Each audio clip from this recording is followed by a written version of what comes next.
là, j'avais l'impression que, partout où j'allais, j'étais la star, quoi, tu vois, et les gens changeaient de comportement avec moi. Ça, je me suis dit, mais je vais pas y arriver.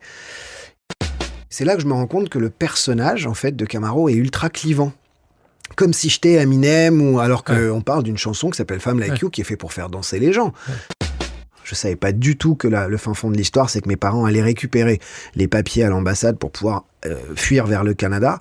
J'ai gardé ce souvenir d'une fuite, quoi.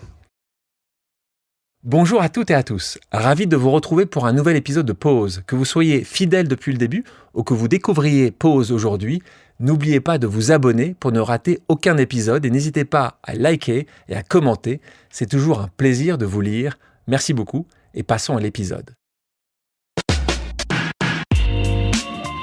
Bonjour à toutes et à tous, je suis Alexandre Mars et vous écoutez Pause, le podcast où on prend le temps. Le temps de comprendre comment rendre l'impossible possible en explorant les parcours exceptionnels de mes invités. Qu'ils soient artistes, chefs d'entreprise, entrepreneurs sportifs ou encore activistes. Résilience, succès, inspiration, ils se dévoilent le temps d'une pause. Soyez les bienvenus. Il a vendu des millions de disques, rempli des zéniths, fait danser toute une génération. À 24 ans, il était en tête des charts numéro 1 dans plus de 20 pays. Son tube tournait partout, dans les clubs, à la radio, jusque dans les cours de récré. C'était l'époque des clips saturés, des chaînes en or, des refrains qu'on connaît encore par cœur. Il avait tout, la gloire, l'argent, la reconnaissance. Et pourtant, il a tout arrêté. Sans fracas, sans scandale, juste le choix de se taire pour mieux s'écouter. De quitter la lumière pour chercher le sens et pour mieux revenir.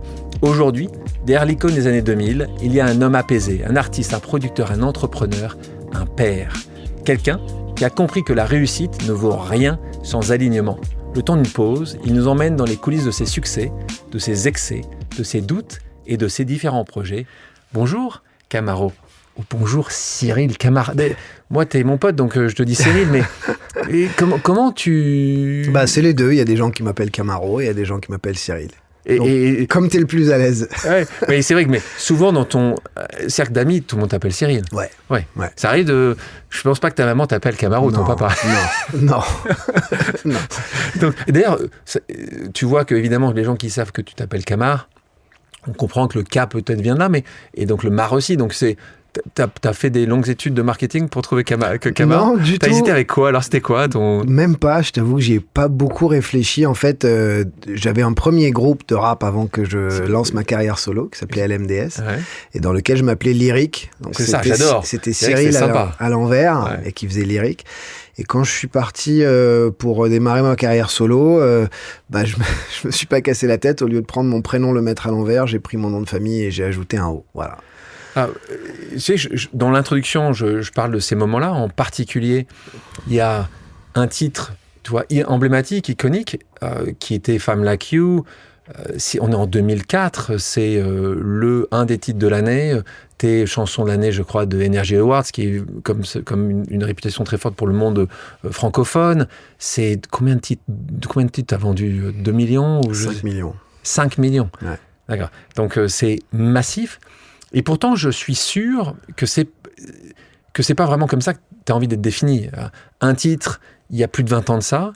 Je le fais parce que c'est aussi la manière dont une partie des gens te connaissent ou se souviennent de toi. Toi, à quel point t'en peux plus de ça? J'ai pas de problème avec ça. Les fans, tu sais, la plupart des artistes qui ont eu ce qu'on appelle les One Hit Wonder, ils ont eu des carrières très courtes, avec une chanson qui a été connue. Ils ont probablement eu jamais l'occasion de faire un album. Moi, j'ai fait un premier album qui a été triple platine, un deuxième qui a été double platine. Donc les fans de Camaro connaissent l'ensemble de mes 2 premiers albums, mais c'est vrai que le très très très grand public connaissent essentiellement cette chanson-là, mais je le vis pas mal du tout. Au contraire, je n'ai que de bons souvenirs et beaucoup. Ça a été un apprentissage aussi incroyable. Il n'y a pas un moment, tu t'es jamais dit, tu sais quoi? Moi, c'est arrivé, je connais des artistes qui ont dit, je veux plus jamais la chanter, cette chanson. Non, ça m'est jamais arrivé. J'ai jamais eu de relation compliquée. Autant j'ai pu avoir une relation compliquée avec le Star System, avec la vie de pop star, etc. Mais j'ai pas de souvenir d'avoir eu un ras-le-bol ou que ça me saoule ou que ça me gonfle à un moment donné, que les gens me parlent tout le temps de cette chanson ou me la chantent ou ramènent en permanence à ça. Après, ça m'empêche pas, moi, d'exister, même musicalement, en faisant d'autres choses et en créant d'autres projets. Le côté créatif, elle vient d'où? Tu t'étais quand t'as écrit ça? J'étais très très tard ou tôt, dépendamment de comment les gens considèrent l'horloge, mais j'étais tard ou très tôt en studio, donc dans la nuit, et j'étais en train de travailler sur ce qu'on appelle du songwriting dans le milieu, c'est-à-dire c'est quand on écrit des chansons pour d'autres artistes. Et j'avais cette idée à la base qui était une idée d'une chanson pour une femme qui chantait pour un homme, et la chanson dans ma tête, elle est née d'abord sous A Man Like You, et c'était une chanson en anglais, et j'étais en train de l'écrire en me disant tiens j'entends une chanson qui est avec des sous je m'étais inspiré un peu de Shut Up des Black Eyed Peas, enfin toute cette époque-là de l'arrivée des Black Eyed Peas, de Akon, et donc j'avais comme une idée d'influence urbaine, mais mélangée avec des Rhodes, des synthétiseurs, des guitares électriques, et ça a commencé comme ça. J'ai commencé à marmonner le truc en mode une femme qui raconte cette rencontre un peu exceptionnelle sur scène avec un homme et qui lui chante I Want a Man Like You. Et plus je le faisais, et plus je me suis dit, attends, mais j'adore cette chanson. Non, mais j'ai commencé à me l'approprier, ce qui est jamais arrivé, hein, quand j'écris pour Scheim, pour plein d'artistes pour lesquels j'ai écrit, jamais en cours de route, je la récupère. Et là, ça s'est fait presque naturellement, où je me suis dit, tiens, c'est comme si j'avais essayé de faire ça pendant un certain temps que j'avais pas réussi, et là, j'ai réalisé que j'étais en train de le faire, donc le Man Like You a vite pris le bord, quoi. Parce que ce qui nous intéresse aussi ici, pour les gens, les gens qui nous écoutent, c'est être avec des gens, proches des gens dans des métiers que nous ne connaissons pas. Donc nous, ce qui m'intéresse, c'est que je te pose la question, comme j'ai posé la question, ceux qui ont différentes activités, comment ça se passe cette créativité? À quel moment? Là, par exemple, dans ce studio, à tard, 3h, 4h du matin, ouais. T'es tout seul, tu t'écris avec quelqu'un, toi, tu t'aimes bien écrire tout seul, t'as quelqu'un en face de toi, dit tiens, je le tente ça, je vais le tester. Comment toi tu crées, c'est quoi ton génie créatif, il se passe quand? Comment de deux manières, soit je suis avec un compositeur, moi je ne joue d'aucun instrument, je fais tout à l'oreille, donc je compose mes mélodies à l'oreille. Jamais fait de solfège, toi? Non, jamais, et je pianote 3-4 notes, mais juste pour trouver mes accords, pour me repérer, mais je ne joue pas d'un instrument, et j'ai toujours adoré cette dépendance que j'ai au compositeur. Donc en gros, moi je vais avoir une mélodie en tête, je vais avoir une idée, ou parfois je vais écouter un compositeur jouer au piano ou à la guitare, et je vais dire ah tiens, ça j'adore, ça me fait penser à un truc, et on commence à structurer une idée de musique, et de là me viennent les mélodies et les textes en même temps. Et là, en l'occurrence, sur Femme Like You, c'était ça, je travaillais avec un compositeur qui était en train je me souviens plus si c'était à la guitare ou au piano, mais qui avait commencé une base d'accords, et ces accords-là j'ai comme eu cette image de cette femme sur scène qui partage un moment avec un autre artiste homme, et cette espèce d'histoire d'amour qui n'en est pas une, mais qui est ce qu'on peut ressentir ou vivre quand on partage un moment sur scène comme ça entre deux artistes. Et je l'ai comparé à un moment d'amour ou d'affection, etc. Et donc voilà, donc ça vient. J'aime bien finaliser mes chansons tout seul, mais j'aime bien d'abord travailler sur les musiques. Donc et c'est après, toi qui les écris à chaque fois? Oui, j'écris. Oui, bien sûr. C'est toi qui écris toutes tes chansons. Oui, mais texte et mélodie. Ouais. Texte et mélodie. Et après, je travaille avec des compositeurs pour les arranger. Et cette chanson-là, d'ailleurs, parce que tu as raison, Femme Like You, on pourrait imaginer que c'est un franglais. T'as essayé de la faire en anglais complet? Parce que toi qui es totalement bilingue. Ouais, j'y ai pensé, j'ai jamais été au bout. Je pense que j'avais essayé à un moment donné. Ouais, non, mais c'est surtout le refrain, je pense qu'il serait pas très compliqué, mais c'est les couplets, ouais. Et faire des couplets en anglais là-dessus. Puis c'est surtout un mélange qui est très franco, en fait, ouais. Femme Like You. En anglais, je pense que ce débit mi-hip-hop, mi-pop, avec des instruments organiques, maintenant on en voit partout, mais à l'époque c'était trop différent, donc j'ai jamais essayé, mais ce serait peut-être une idée à tenter. Ça m'étonne que tu l'aies passé, parce que c'est vrai, il faut dire aussi, on va comprendre, c'est que tu parles évidemment parfaitement français, et tu es libanais de naissance, puis après tu as émigré au Canada, en particulier à Montréal, donc tu as appris évidemment l'anglais très tôt, donc tu as cette capacité qui n'est pas le cas de tous les artistes francophones de pouvoir le faire parfaitement en anglais. Dans les deux langues, on va s'arrêter 2 secondes.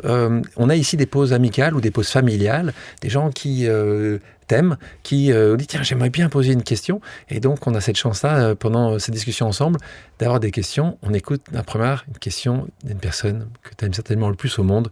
On écoute ta maman. Ah. Oser voir grand a toujours nourri ton parcours. Est-ce qu'on ose autrement après des années de carrière, de réussite, d'échecs, mais surtout de changement personnel qui apporte peut-être de nouvelles priorités? Je reconnais tout à fait On parle de la question Dalida, philosophique de ma maman. Ah, parce qu'elle est philosophe, donc ça aide elle a quand été même. prof de philo pendant 20 ans, donc ouais. Ça me touche déjà de l'entendre. Je crois que c'est une des premières fois où ma maman se mélange à ma carrière, parce que c'est très rare quand même, on essaye de scinder les choses. Je pense que oui, je sais pas si on ose différemment ou si on fait les choses différemment en fonction de nos succès ou de nos échecs. Je pense juste que moi, dans mon cas très personnel, en tout cas, les succès me rendent prudent et les échecs me rendent assez fou, en fait. Et j'ai toujours fonctionné comme ça, c'est-à-dire que dès que ça marche fort, j'essaye de réfléchir à savoir, j'essaie de pas m'emballer. J'ai toujours cette phrase d'Andy Warhol qui disait don't believe the hype. Enfin, en tout cas, de pas trop se mettre à croire que parce que ça fonctionne bien, on se retrouve sur cette espèce de nuage où on peut perdre un peu certains repères. Mais je trouve en revanche que quand on a un échec, c'est comme si, en tout cas, la culture nord-américaine nous apprend qu'un échec, c'est une étape. Ça veut dire qu'il y a automatiquement quelque chose derrière. Et j'ai l'impression que j'ose plus et je suis plus chien fou quand je me plante magistralement sur un truc que quand je réussis quelque chose. Quand je réussis quelque chose, j'ai toujours tendance à prendre un peu de recul, digérer le succès et me dire, bon, maintenant... en fait, ne pas penser que c'est garant de tout, parce que ça marche ou ça réussit. Mais est-ce que, une question aussi d'Aïda, à mon avis, c'est cette question de dire, toi qui osais, et moi je sais, ta maman si ce n'est protégé, t'as pas découragé, même plutôt encouragé sur les études, sur l'arrêt potentiel des études, sur le fait que tu pouvais faire des choses et qu'elle était garante de ce que tu pouvais faire. Donc, elle a toujours aimé le fait que tu oses. Ouais. Donc, et en fait, t'as cette culture de oser. Et toi, quand je regarde ton pédigré, ouais. T'as passé ta vie à oser. Ouais. Est-ce que tu penses que tu es moins tête brûlée aujourd'hui? Tu penses que tu oses différemment? Tu analyses plus ce que tu pouvais ne pas analyser quand tu avais 16, 18 ou 25 ans? Je crois définitivement que j'ose différemment aujourd'hui. Du moins, je prends peut-être pas les mêmes risques. Après, ça dépend de quoi on parle. Si c'est oser tenter un projet artistique ou aller au bout d'une idée artistique, ça, je pense que je suis toujours la même tête brûlée que toujours. Je déteste être enfermé dans un truc. J'aime essayer des trucs nouveaux, que ça fonctionne ou pas, ou qu'on gagne de l'argent ou pas. Je pense jamais à ça en premier. Après, dans les affaires ou dans les projets un peu plus, je te dirais, ambitieux d'entrepreneurs, là, je pense que j'ose différemment maintenant. On parlait de ta maman, donc on va revenir la partie libanaise de ton histoire, puisque tu vis une dizaine d'années là-bas, donc tu grandis là-bas, tu grandis des années qui sont des années terribles, des années de plomb au Liban, parce qu'on est sur une période de guerre. À ce moment-là, c'est très compliqué pour les gens, même si on le voit actuellement dans d'autres pays, des attaques, des bombes, mais il faut bien comprendre que dans ces années-là, tu te retrouvais avec ta famille, tes tantes, ta maman, aller dans les caves, et que ce qu'il se passait pour toi, c'est comme ça que tu l'expliques, c'est que l'amour de cette musique, en tout cas la résonance musicale arrive très tôt, parce que c'est quand tu te retrouves avec ta maman ou ta famille qui chante pour couvrir le bruit des bombes. C'est comme ça que ça se passe. Ouais, en fait, mon premier contact avec la musique, ça a été ça. Ça a été pendant cette période difficile, où on est encore, ma sœur et moi, très jeunes, et où mes parents font ce qu'ils peuvent pour que pendant les moments où les bombardements sont au plus fort, ou en tout cas où notre vie est à risque, et j'ai souvent dit que ça ressemblait un peu à un Broadway, ce truc, parce qu'on était dans le couloir donc de notre maison, qui était l'endroit où on était le plus à l'abri, parce qu'il y avait des pièces à vivre à droite et à gauche, donc c'était un endroit où on était le plus en sécurité, mais c'était quand même très étroit et très long, et je m'en rappelle encore comme si c'était hier. Et en fait, de voir ma mère, mes tantes chanter à tue-tête sur les grands classiques de la chanson française, donc ça va de Brel à Brassens, à Aznavour, à Piaf, et mon père battre la mesure, mon père grand fan de jazz et de blues et de soul, qui trouvait n'importe quoi pour que ce soit un plateau ou une petite table pour battre la mesure dessus. J'avais vraiment l'impression que mon premier contact avec la musique, ça a été presque... ouais, presque salvateur, quoi. C'était, ça nous... Ça durait longtemps, ces moments dans ça le couloir? pouvait durer des heures. Ça pouvait durer des heures en musique. Et je voyais moi, j'ai un souvenir de sourire, de joie, de partage, d'amour, complètement décorrélé avec ce qui se passait dehors, quoi. Justement, ces souvenirs que tu as du Liban, toi, quand on s'arrête là et qu'on dit, mais c'est quoi ces souvenirs d'enfance que tu as? Il y a énormément de souvenirs heureux, comme on en parlait là, ces moments en famille, ces moments de partage, les moments aussi... On avait une vie très... c'est paradoxal de dire ça, mais on avait quand même une vie très heureuse dans les moments où parce qu'on vivait de choses très simples, aller jouer au foot presque pieds nus ou en tatane devant la forêt ou dans la forêt, aller se balader, jouer avec les copains, etc. Il y avait quelque chose d'assez heureux. Moi, j'ai grandi entouré de beaucoup d'amour.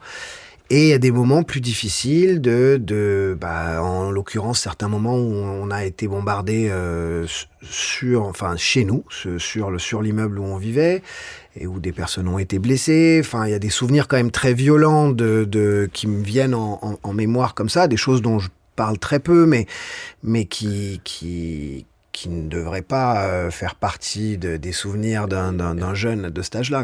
À quel point, parce que tu l'as été après, tu l'as dit, même si tu n'en parles pas, en fait, cette violence que tu vois, en fait, que tu vis, t'a fait avoir une relation, on va dire, très différente de quelqu'un qui grandit en métropole, en France, avec la violence. Et que toi, tu vois des gens blessés, du sang, des morts, de la dévastation.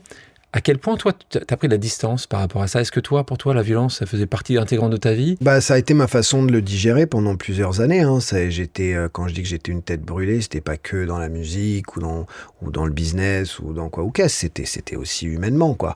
J'avais peur de rien. J'avais l'impression qu'il y avait eu une espèce de banalisation de cette violence, banalisation des armes, et justement quand on quitte le Liban pour aller en Amérique du Nord, on retrouve une forme presque d'apologie de cette non-crainte ou de cette absorption de la violence, c'est-à-dire que il y a tout le milieu du rap, tout le milieu des bandits de la rue qui trouvent ça génial, un gamin qui a peur de rien et qui se castagne pour un tout et pour un rien parce qu'on lui a manqué de respect, on lui a marché sur le pied, alors que... C'était vraiment ça qui t'arrivait?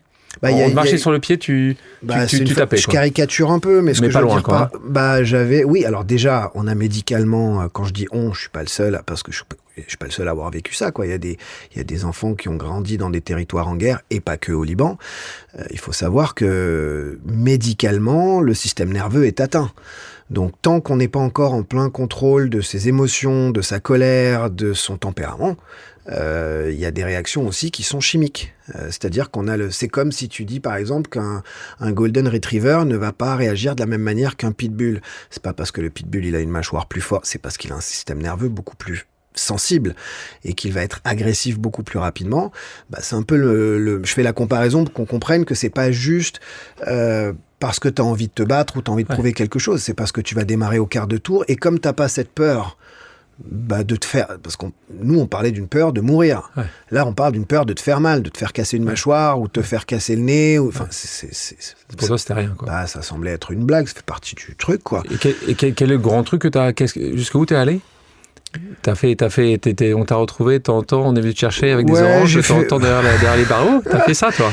J'ai fait quelques séjours moi je dis toujours, j'ai eu quelques moments pour réfléchir à tout ça. Heureusement que je pense que j'étais un bon gars derrière et que j'avais une bonne éducation de mes parents et que j'étais juste en perte de contrôle. Mais justement, quand t'arrives, toi qui as un profond respect pour Aïda et Charlie ton papa, en tout cas c'est comme ça que vous l'appelez, quand tu sors de ce moment de réflexion pendant quelques heures ou quelques jours, ça se passe comment à la maison? Je pense que c'est à partir de cette période où la violence a commencé à faire partie de moi, quoi, ouais. Et de mon quotidien d'adolescent et de jeune adulte. C'est là qu'ils ont commencé à se rendre compte que j'avais probablement des séquelles, des syndromes tout ce que tu veux. Traumatiques, nerveux, etc.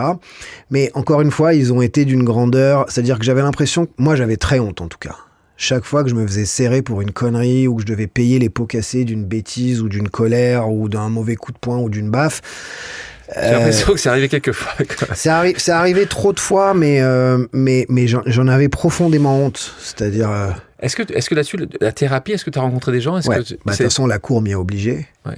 Parce que alors ça a été une grande chance, et pareil, j'en ai jamais parlé, mais j'ai toujours eu des juges et des magistrats, j'avais l'impression qu'ils se disaient, mais il y a un truc qui cloche avec ce mec.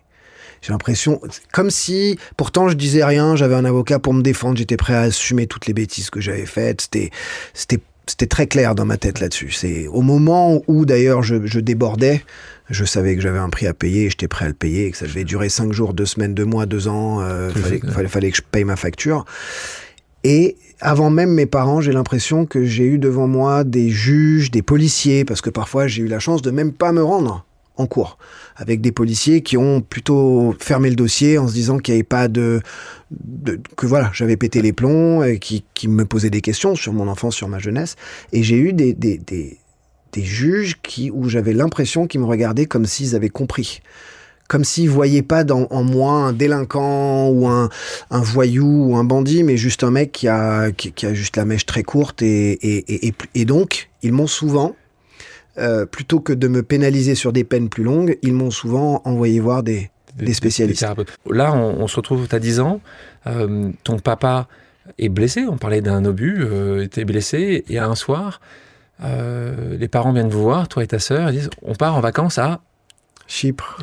Ouais. C'est marrant, ça me paraît assez loin de Montréal. Et donc là, vous partez, tu le comprends tout de suite, ça? Est-ce que tu as l'intelligence de comprendre? Tu crois vraiment que tu vas à Chypre la nuit, tu vas sur le ferry, pas des voitures, pas des phares allumés, enfin, tu te rends compte que tu t'en vas ou pas vraiment, au fond de toi?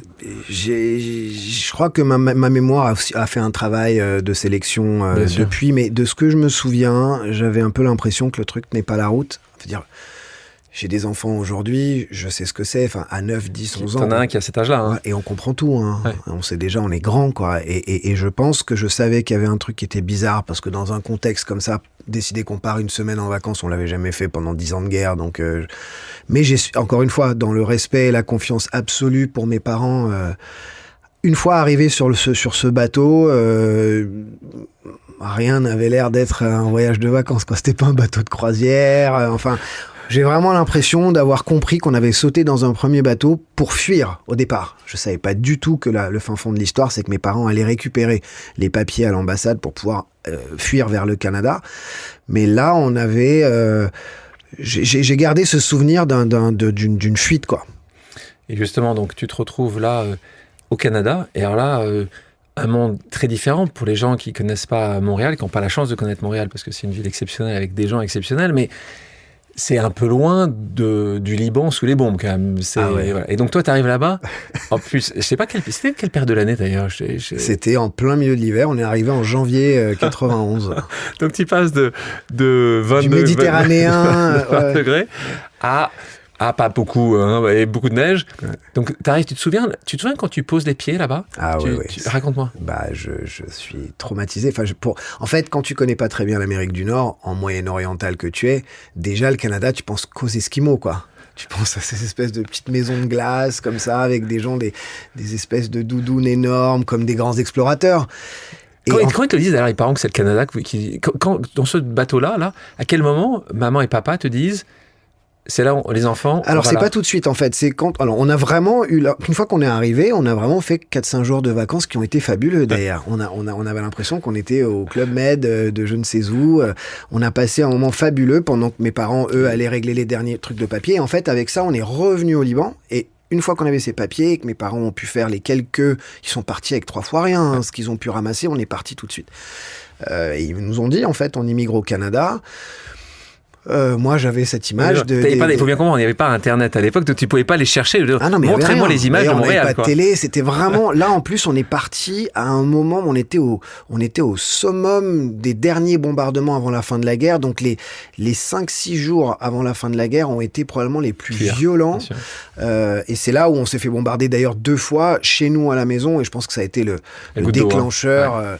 Ouais. Mais en arrivant là, j'ai pas été déçu, quoi. Dès que je suis arrivé, j'ai vu qu'il y avait de la neige partout. Alors, nos parents nous avaient préparé, ils nous avaient acheté des bottes, des très gros manteaux, des bonnets, des gants, des machins. Mais c'est vrai que quand on est habitué au climat très clément de la Méditerranée, au début, c'est un choc. Comment ça se passe à l'école, là? Ton premier jour d'école, où là, il te voit arriver un petit gars, et Qu'est-ce qui se passe? Quand ils t'entendent parler, quand tu racontes l'histoire, parce que soit le professeur, soit le principal va raconter, le directeur d'école va raconter, ils pensent que tu es un mytho, ils pensent qu'ils sont hyper solidaires avec toi. Les enfants sont souvent pas très sympas normalement. Hein.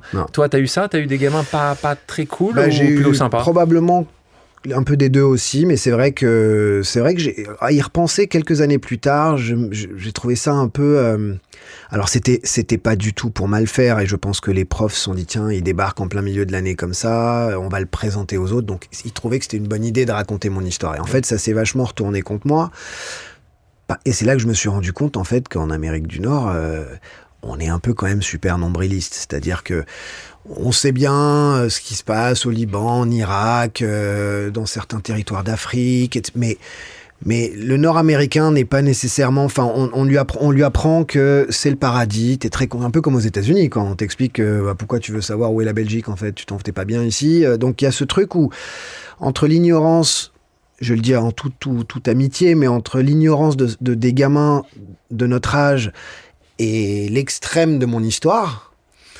forcément, ils pensaient que je racontais des mythos pour me faire des potes, ou pour que les gens pensent que je suis un badass, ou je sais pas, tu vois, mais personne, c'est venu après, où t'as 2-3 mecs qui se sont dit, d'ailleurs, quand je suis arrivé, j'ai été directement à l'école canadienne, donc là, j'étais le mytho pour tout le monde. En plus, j'ai aucun code, j'ai aucune référence, je suis habillé, comme... C'est quoi qui t'a marqué?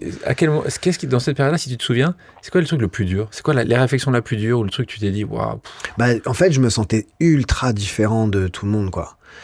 Je voyais des gamins en Converse, d'autres en Doc Martin, et je savais pas encore que ça c'est l'école du rock, ça c'est l'école de l'électro, mais je voyais juste et moi j'avais l'impression d'être comme si j'étais pas ni à droite ni à gauche. Si j'étais pas du tout à ma place, jusqu'au moment où ma mère m'a sorti de l'école canadienne et m'a mis au collège Stanislas, donc qui est le lycée français, et là j'ai rencontré d'autres Libanais, des gens de partout, et là exactement, là j'avais l'impression que j'étais un peu sauvé, parce qu'il y en avait qui connaissaient mon histoire. Alors il y en avait qui sont arrivés beaucoup plus tôt, voire même avant la guerre, mais ils avaient des cousins, des amis, de la famille. Une petite tribu, quoi, qui pouvait au moins te protéger, si ce n'est...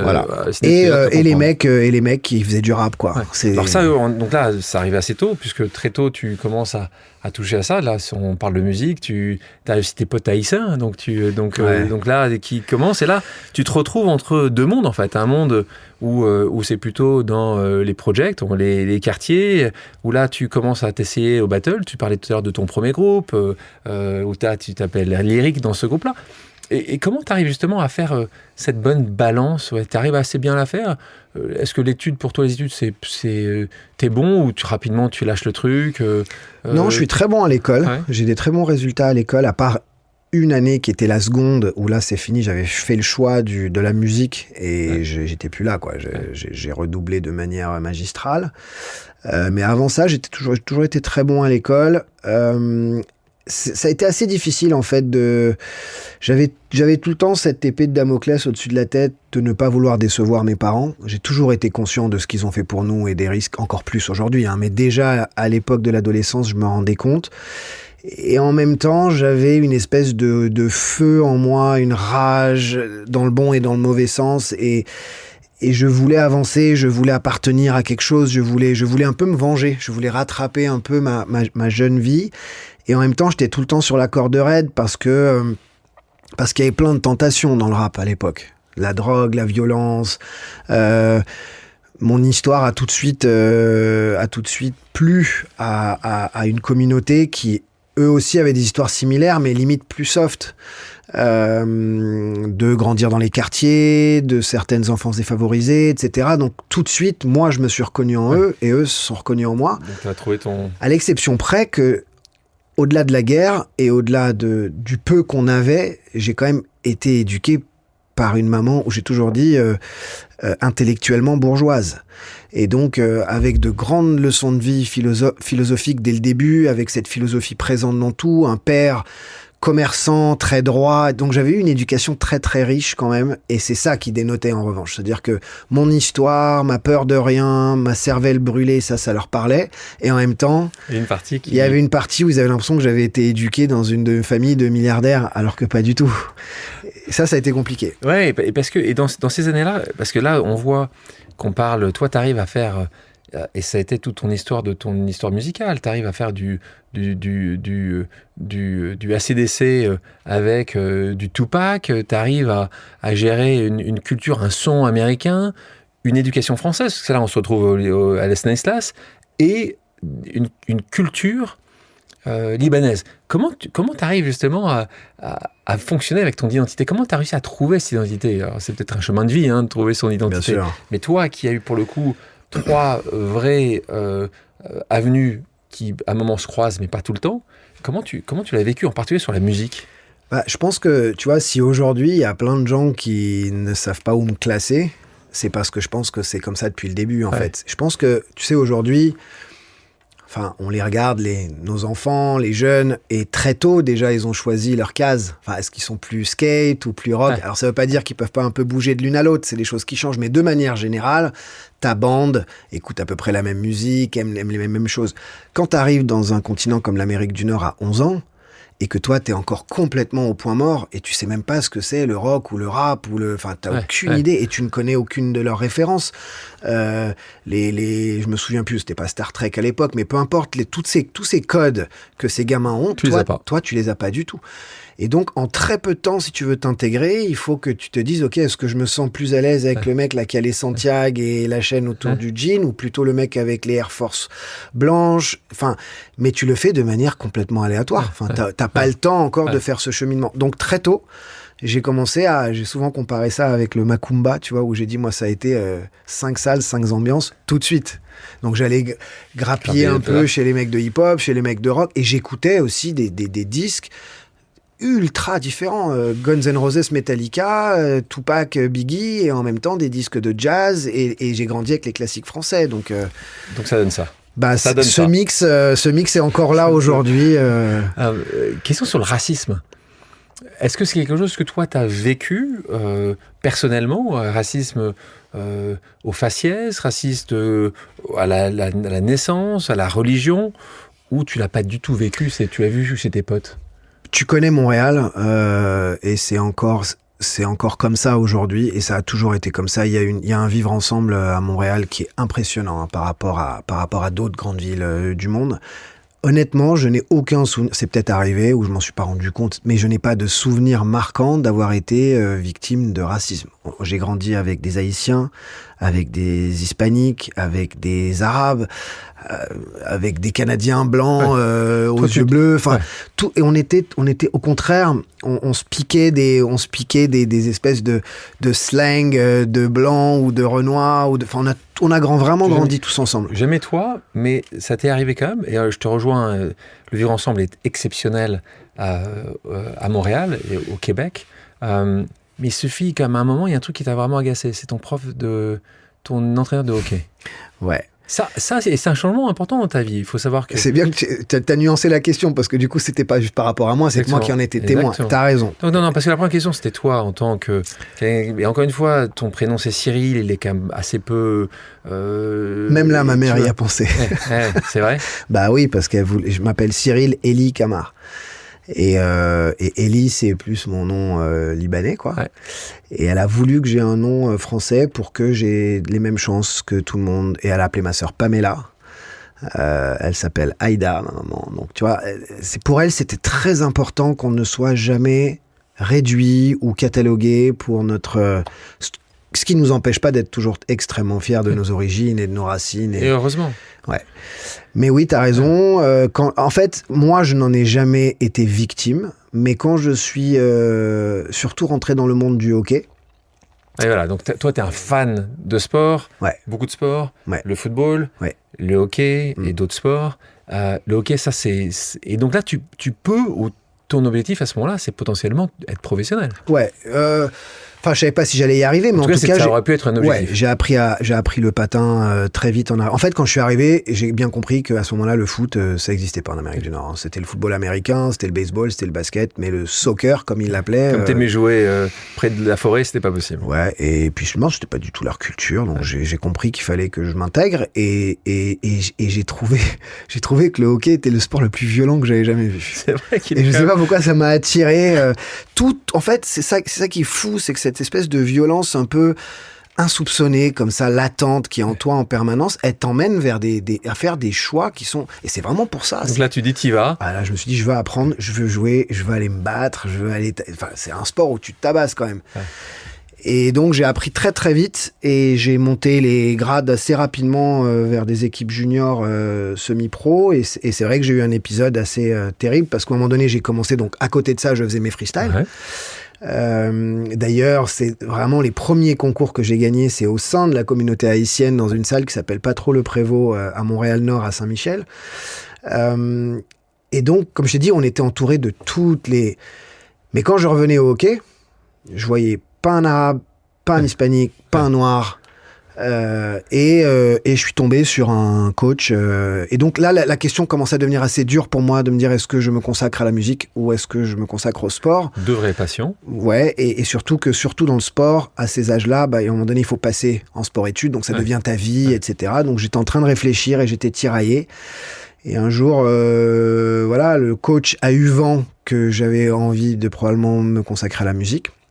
Il a dû demander quel genre de musique et ils ont dû lui dire il fait du rap et tout, et donc il m'a demandé de rester après le match dans le vestiaire. Là tu pensais qu'il allait te faire des compliments sur son match. Je sais qu'il y avait déjà des repêcheurs qui commençaient à venir me voir, qui étaient allés voir mon père, qui commençaient à parler avec mon père, à savoir si j'étais vraiment sérieux dans le hockey, si je voulais aller plus loin, etc. Donc je savais qu'on me surveillait dans des ligues juniors. Et donc, je pensais qu'il allait m'annoncer qu'il y avait une équipe qui voulait me recruter, etc. Et en fait, il me dit, est-ce que tu as fait ton choix ? En gros, tu as pris ta décision. J'ai dit, j'ai pas encore pris ma décision, mais je suis en train d'y réfléchir. Mais vous serez le premier informé, coach, dès que je saurai ce que je vais faire. Et là, il me sort cette phrase horrible où il me dit, tu sais quoi, si tu préfères aller faire ta musique de nègre, c'est ton choix. Et là, je me souviens que j'étais liquéfié. Moi qui ai une remontée de violence très rapide normalement et qui lui aurait sauté au cou, qui l'aurait dévissé, j'avais même pas de mots. Et je me souviens, et je m'en suis tellement voulu après que j'ai voulu le retrouver. J'ai voulu de pas lui avoir mis une patate, j'ai voulu de pas lui régler son compte là tout de suite. De dire un truc pareil, non mais tu mérites même pas de vivre en fait, faut même pas que tu es un danger pour la société, plus que moi. Et je me souviens de n'avoir... T'as voulu le retrouver après ? Plus tard, j'étais tellement énervé, mais quelques jours plus tard. Que, mais je savais qu'il fallait surtout pas que je le recroise. D'ailleurs, je n'ai jamais plus mis les pieds dans ce vestiaire. Mais j'ai juste rangé mes affaires dans un silence absolu, comme si j'étais en train d'essayer de contrôler ma colère. Je savais pas jusqu'où je pouvais aller si je m'en prenais à lui, quoi. Et ranger mes trucs, sortir avec le sac sur le dos. Mon père est venu me rejoindre. Et c'est là que j'ai dit à mon père, c'est fini. Tu l'as expliqué à ton papa ce qu'il t'avait eu ? Bien plus tard. Mais sur le moment, je voulais même pas en parler. Je tremblais. C'est-à-dire que j'avais une rage. Je sais pas ce que j'aurais pu en faire. J'aurais pu avoir une destinée très très différente. Et vraiment, à ce moment-là, je n'ai aucun contrôle sur moi-même. Je ne sais pas me gérer. Et à chaque fois, quand je dis que je suis prêt à payer la facture, c'est que je sais que j'arrive pas à me contrôler. Sauf évidemment avec mes proches. Je parle de ce genre de situation quand il y a un truc qui m'allume. Et là, par miracle quelconque, je sais pas quel dieu m'a sauvé à ce moment-là. T'es tellement estomaqué. Ouais, je me suis dit comment il peut exister des gens comme ça, en fait. Après, je savais qu'en Amérique, il y a beaucoup on parle d'il y a 30 ans, 35 ans, c'est des rednecks, et qui en plus te disent, mais je suis pas raciste, je te dis juste que c'est vrai que la plupart des gens qui font cette musique, ils sont noirs, non ? Donc bon, alors si tu vas aller faire de la musique, et dans sa tête, il trouve ça normal. Et voilà, et j'ai rangé mes affaires. Quand on est arrivé à la maison, j'ai dit à mon père, tu m'ouvres la cave. J'ai mis mon sac à la cave, avec mes crosses à la cave. Et j'ai pas retouché pendant des années. J'ai repris le hockey bien plus tard pour m'amuser avec mes potes. On louait une patinoire et on allait jouer entre nous pour le plaisir. Donc la chance pour tous tes fans, c'est que ce C'est que je moment-là m'en soit sois pas arrivé. pris à ce coach. Deux choses. Un, tu ne pas parce que je pense que tu aurais pu terminer, tu as raison, de faire des longs séjours. Ouais. Mais même plus que ça, c'est qu'en fait, tu as raison. Nous, moi, ici, souvent, on pose ces questions de ces rencontres qui ont changé une vie. La plupart du temps, je préfère entendre des gens qui me disent ma rencontre, c'est quelqu'un qui m'a tendu la main, qui m'a montré la voie. J'en ai aussi, évidemment. T'as raison, mais ce qui est important aussi, c'est que parfois, et surtout, c'est important de dire pour les gens qui nous écoutent, ça arrive, et c'est ton exemple ici, Cyril, parfois, c'est quelque chose qui t'allume, comme toi tu vis, mais aussi qui te détruit. Qu'est-ce que t'en fais de ça ? Et là, ça t'a détruit sur le moment, tu t'es dit juste, mais comment on peut avoir là-dessus ? Et ton choix qui existait à ce moment-là, boum, tu pars dans cette direction. Ce que je répète, tes fans non plus. Donc on va continuer. Donc tu étais dans ces battles, tu vas à fond. Là, on avance un petit peu. On arrive sur 2004. 2004, une année essentielle pour toi, qui évidemment, tu es tout jeune encore. Alors tu as 23 ans, tu vas avoir tes 24 ans, t'es un gamin. Et là, il se passe quelque chose, on est au Midem, donc Midem, il faut savoir, c'est une rencontre, ça existe toujours, très importante du monde musical, qui est à Cannes, et là, je sais pas qu'est-ce qui te prend, quand tu parles d'oser, là tu oses, là tu dis, j'ai un peu d'argent, je sais pas comment tu avais encore un peu cet argent-là, raconte-nous comment ça se passe, et c'est le début, et pour ceux qui parfois hésitent de s'y mettre et à oser, raconte-nous ce que tu fais à ce moment-là. En fait, moi j'avais entendu parler de cette espèce de salon de la musique en France qui est quand même hyper important et tout. Et moi ça faisait 1 an déjà que je travaillais sur ces maquettes dans mon studio à essayer de trouver. Et j'avais déjà en main à ce moment-là les Femmes Like You, les Crazy, enfin tous les titres sur lesquels on m'a découvert. Après, je les avais déjà sur une maquette et je m'étais dit je vais aller en France et je vais essayer d'aller à ce salon et voir si je peux rencontrer des gens. Tu les avais envoyées déjà les maquettes Alors, oui, je suis arrivé avant d'arriver au Midem, je me suis arrêté à Paris pendant 4 jours, je me souviens, parce que j'étais promoteur en soirée à ce moment-là. J'organisais les soirées les plus cool de Montréal et c'est comme ça que je gagnais mon argent de poche. Et tout cet argent-là, il allait dans mon label de musique. Ouais.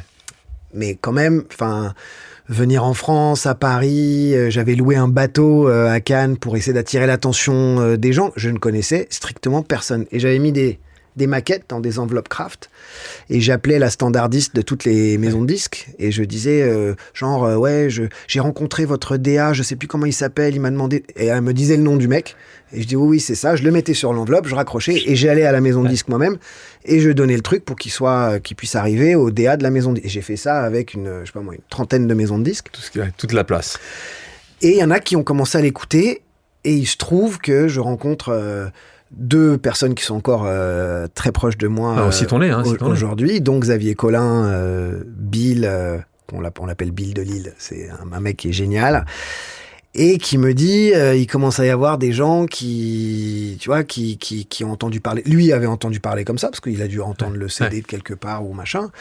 Et là, je me dis, on va faire un truc assez ouf. Donc, on a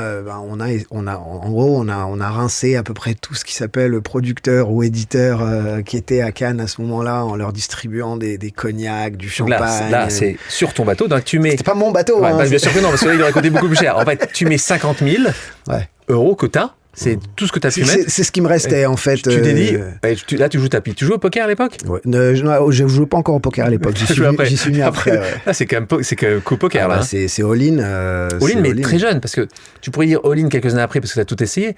Tu venais à peine de commencer. En fait, pour tout te dire, dans ce budget, j'avais mis beaucoup d'argent de côté. J'avais travaillé comme un acharné. Et ce 50 000 devait me servir à faire du marketing, faire de la pub pour moi. À l'époque, tu n'as pas les réseaux, tu n'as pas... Et là, je me suis dit, en fait, et je voyais qu'ils étaient tous là. Tu voyais les stands de Warner, et j'ai dit, ils sont tous là. Donc, au lieu d'aller dépenser ce 50 000 pendant 3 mois, on converge. C'est maintenant devant tout le monde. Il faut que je les... Donc, musique, homme-femme, ce qu'il fallait. Tout ce qu'il fallait pour que la soirée, encore une fois, puisse se passer. Ouais. Donc, comme tu dis, tu les rinces. Et à la fin, ils avaient tous... une petite maquette, un petit CD quand ils partaient ? Ouais, j'avais mis des maquettes comme ceux que j'avais déposés dans les maisons de disques. Quel premier qui t'appelle ? Alors, ça... C'est quoi ? C'est le lendemain ? C'est après le mal de tête Du coup, moi, je me suis amusé. Donc, moi, je suis resté encore à Cannes quelques jours après. Tout le monde est remonté vers Paris. Et là, justement... Mes amis me disent, là, il y a un tel qui veut te rencontrer, il y a un tel qui veut te rencontrer, il y a un tel... T'avais mis quoi? Il contactait qui pour te rencontrer?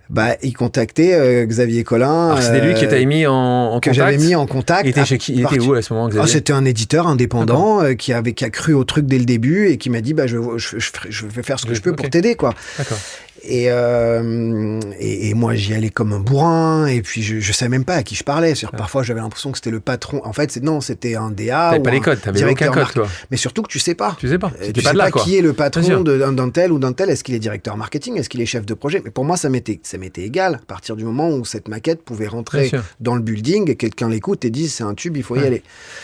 Et voilà, et là, de fil en aiguille, ils se sont passés le mot, le CD s'est mis à être écouté par des DA, des patrons de label, et là, il y a eu une espèce de mayonnaise qui prend, et voilà. Et c'est qui est le premier qui dit « je veux te signer » Je me souviens plus, parce que vraiment, en quelques jours, on commençait à avoir des coups de fil de managers, d'éditeurs, Quel est celui qui te fait le meilleur, soit la meilleure offre, soit la meilleure impression pour que tu partes? Ceux avec qui j'ai vraiment... Warner a été assez smart dans leur manière de m'approcher, parce qu'ils ont compris que de toute ma manière de faire, ils se sont dit, mais ce mec est déjà producteur. Donc on va lui faire un deal pour lui faire plaisir. Ils m'ont presque monté un deal d'associé avec eux. Et où moi je pouvais être parce que moi j'étais même prêt à être sur les risques.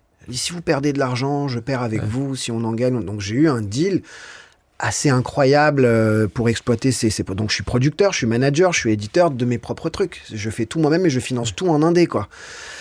Et donc c'est pour ça que ça s'est terminé chez Warner. C'est Warner qui a signé. Ouais, exactement. Et donc là tu signes. Et là je repars. Tu repars. Je signe, je repars. Et il n'y a même pas 3 semaines plus tard, il m'appelle en me disant c'est du grand n'importe quoi, Énergie le joue 13 fois par jour ou un truc comme ça, il faut que tu reviennes faire de la promo. Et il y a un promoteur aussi qui veut te faire des premières dates en discothèque, il faut que tu ailles la chanter en club, etc. Je dis super, moi je reviens. Ouais.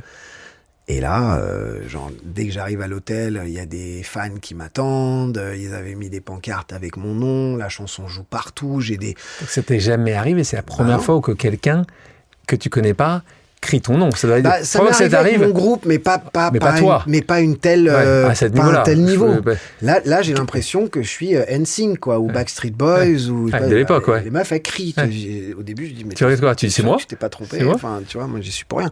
Je suis un mec qui a commencé à faire des freestyles dans des concours de rap. À quel moment tu commences à t'habituer à ça? Je m'y suis jamais habitué. Toi, t'as pas aimé ça? Non. Au début, si. Enfin, j'ai jamais aimé ça. Au début, t'as un peu ton ego qui. Mais au début, de toute façon, t'as jamais le temps.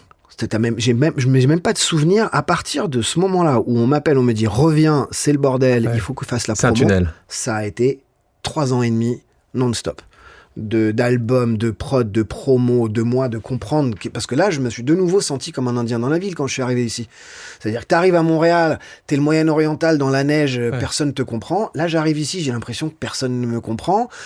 Les rappeurs sont très énervés contre moi parce que j'ai l'impression que je m'attaque à certains de leurs codes qui ne sont pas les mêmes que les nôtres en Amérique du Nord. Donc pour moi, je suis validé. Ouais. Je suis passé par toutes les étapes, un peu comme un Soprano qui était passé par les psychiatres d'abord, ou un Gims qui a fait la section d'assaut avant. Enfin, mais moi, je me rendais pas compte qu'en fait, il y a 2 mondes et ces 2 mondes ne se parlent pas. Donc, et puis j'ai aussi. C'est quoi ces 2 mondes qui se parlent pas? Le monde de la culture rap américaine et le rap français. Le rap français a une identité très propre, ce que moi je savais pas trop. Donc t'as pas ce code-là, donc tu. Pas encore. Donc les mecs, ils te. En fait, tu t'appartiens pas. Toi, c'est ça ta vie, quoi. T'appartiens pas, quoi. C'est qui se met. Et je sens qu'ils sont piqués. Ouais. Tu vois, limite la chanson, ils s'en foutent. C'est pas une question que ça leur plaît ou ça. Ils ont un problème avec la manière avec laquelle je suis arrivé en France, très bling bling, très. Ils te le disent. Il y a des gens qui me le. C'est là que c'est reparti comme en 40. Ça veut dire que chacune de mes prestations finissait en bagarre. Parce que j'avais des mecs qui venaient et qui me faisaient comme ça. Chacune des prestations, t'as bien. Pareil, je caricature un peu, mais c'était hyper. Et donc c'est toi qui allais à chaque fois. Je venais jamais seul.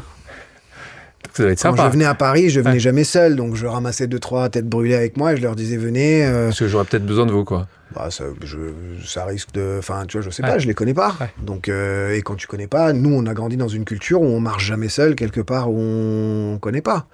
Et bon, bref. Mais il y avait pas que ça. Il y avait aussi la presse. Je savais pas s'ils se moquaient ou s'ils trouvaient ça génial. Et après, tu avais aussi tout le public qui adorait et qui m'a emmené avec eux. Mais tu avais quand même ce... Et puis, j'ai compris qu'il y avait un truc qui devait pas être normal, et j'ai commencé à remettre de l'huile sur le feu, en fait, au lieu d'essayer de comprendre. Ouais. Moi, je savais pas, par exemple, qu'en France, tu peux pas faire de la musique sans faire de politique. C'est que la musique, les vrais sont à gauche, et puis ceux qui sont trop sont à droite. Enfin, pour moi, et en plus, moi, cette culture-là, c'est même pas la même. Ouais. Moi, j'ai grandi, à gauche, c'est des démocrates, à droite, c'est des républicains, mais les démocrates, ils sont limite aussi libéraux. Ouais. Ouais. Tout le monde doit s'en sortir, tout le monde doit travailler, tout le monde doit gagner de l'argent. Et t'as pas d'extrême. Et là, j'ai tout ça qui se mélange. Et c'est là que je me rends compte que le personnage, en fait, de Camaro est ultra clivant. Comme si j'étais Eminem, ou alors qu'on parle d'une chanson qui s'appelle Femme Like You, qui est fait pour faire danser les gens. Ouais. Mais le personnage, il faut que tu te remettes en 2004-2005. Tu allais n'importe où, dans un restaurant, dans un truc, et tu t'attendais que les gens se taisent 2 secondes et tu leur disais Camaro. Mais... c'était genre comme si tu disais Sarkozy ou enfin il y avait t'avais le mec qui disait mais quel baltringue, mais c'est qui celui-là, machin, et d'autres qui disaient non il a tout compris, moi j'adore sa chanson, mais t'avais tout de suite et moi clivant quoi, c'était ultra clivant. Et moi, je comprenais pas à ce moment-là. Je me disais, mais attends, mais j'ai l'impression que j'ai... T'as essayé de faire une pause à l'époque, de parler à des médias, quelqu'un dire juste, les gars... Non, j'avais un ego surdimensionné, mais je t'ai dit, j'avais la rage au ventre. Il y a personne qui pouvait m'empêcher de le faire. Hein. Ouais. Ça te va pas, on va te marcher dessus et on va passer. Enfin, il n'y a pas de problème. J'ai juste commencé à venir en France avec plus de gens. Ouais. C'est tout. Ah, c'est comme ça. Bah, qu'est-ce que je fasse ? Ouais. Enfin, Et ça, c'était le cas en France ? Toi, il a été numéro 1 en France. Il a été numéro 1 dans combien de pays ? 19 pays ou 20 pays, un truc comme ça. Mais en France, il y avait un vrai clash culturel. Politique, culturel, social. Qui a duré des années ? Non. Ça a duré, disons, la première année et demie, si tu veux. Puis à un moment donné, les gens ont compris que je venais du rap à la base, mais que j'avais fait autre chose. Ils ont compris aussi que j'avais un respect immense pour cette culture. Qu'est-ce que tu penses que les réseaux, il faut bien comprendre, à ce moment-là, les réseaux sociaux n'existent pas. On est avant iPhone, on est avant Facebook, on est au CD. Le Camaro, dans les années d'aujourd'hui, avec des réseaux sociaux dans tous les sens, tu t'es posé à un moment la question, qu'est-ce que ça serait passé si ton succès avait lieu aujourd'hui ? Bah, je pense que j'aurais plus vu et l'amour et le hate. Tu vois, parce que je pense que... Les haters sont nombreux. Oui, mais ils avaient moins de manières de se manifester à l'époque, tu vois. C'était dans des concerts, et encore, là, on parle de ça, mais c'était une infime... C'était 3 personnes sur 2000 qui venaient me voir, tu vois. Et en même temps, peut-être que j'aurais plus rapidement compris certains clivages culturels que j'ai très bien compris par la suite. Hein. J'ai vite compris... ce que c'était France Inter, ce que c'était Europe 1, ce que c'était Libération, ce que c'était Valeurs Actuelles. Enfin, j'ai vite compris et où se situent les artistes. Moi, j'ai toujours grandi avec Jay-Z qui s'habillait avec des chaînes, des très bling-bling, mais on savait pas où il votait. En France, l'artiste, il n'a pas besoin de faire de musique ou de parler, on sait où il vote. Encore une fois, je caricature, mais c'est avec des années après que j'ai compris, j'ai dit, ah ouais, putain, ça c'était quand même... Moi, je me rendais pas compte de ce que je faisais quand je remettais de l'huile sur le feu. Je me rappelle qu'il y avait des programmateurs télé qui m'appelaient en disant tu sais que tu viens à l'émission vendredi, ce serait bien que tu mettes une grosse montre comme tu fais d'habitude et tout. Et moi, je dis ok, pas de problème. Donc, je mettais Jacob & Co ou je sais pas quoi. Enfin, c'était du délire. Ouais. Et en même temps, ça fonctionne. Hein. Et donc, tout à l'heure, tu disais ces fans où tu arrives à avoir les fans qui, matin, midi et soir... Pense à toi, envoie des messages, t'attends dans les sorties de tes concerts, ainsi de suite. À quel moment tu t'en peux plus 3 ans après. Ah, t'as mis 3 ans, Pendant 3 ans, j'ai joué le jeu. En plus, il faut comprendre que tout était produit par moi. Donc, pour mon label, c'était incroyable. Dans ma tête, moi, je m'imaginais, avec cet argent-là, je vais pouvoir produire d'autres artistes, je vais pouvoir les aider, on va pouvoir monter nos propres studios. Enfin, tu vois, on avait déjà cet esprit de devenir nous-mêmes... Le prochain Warner.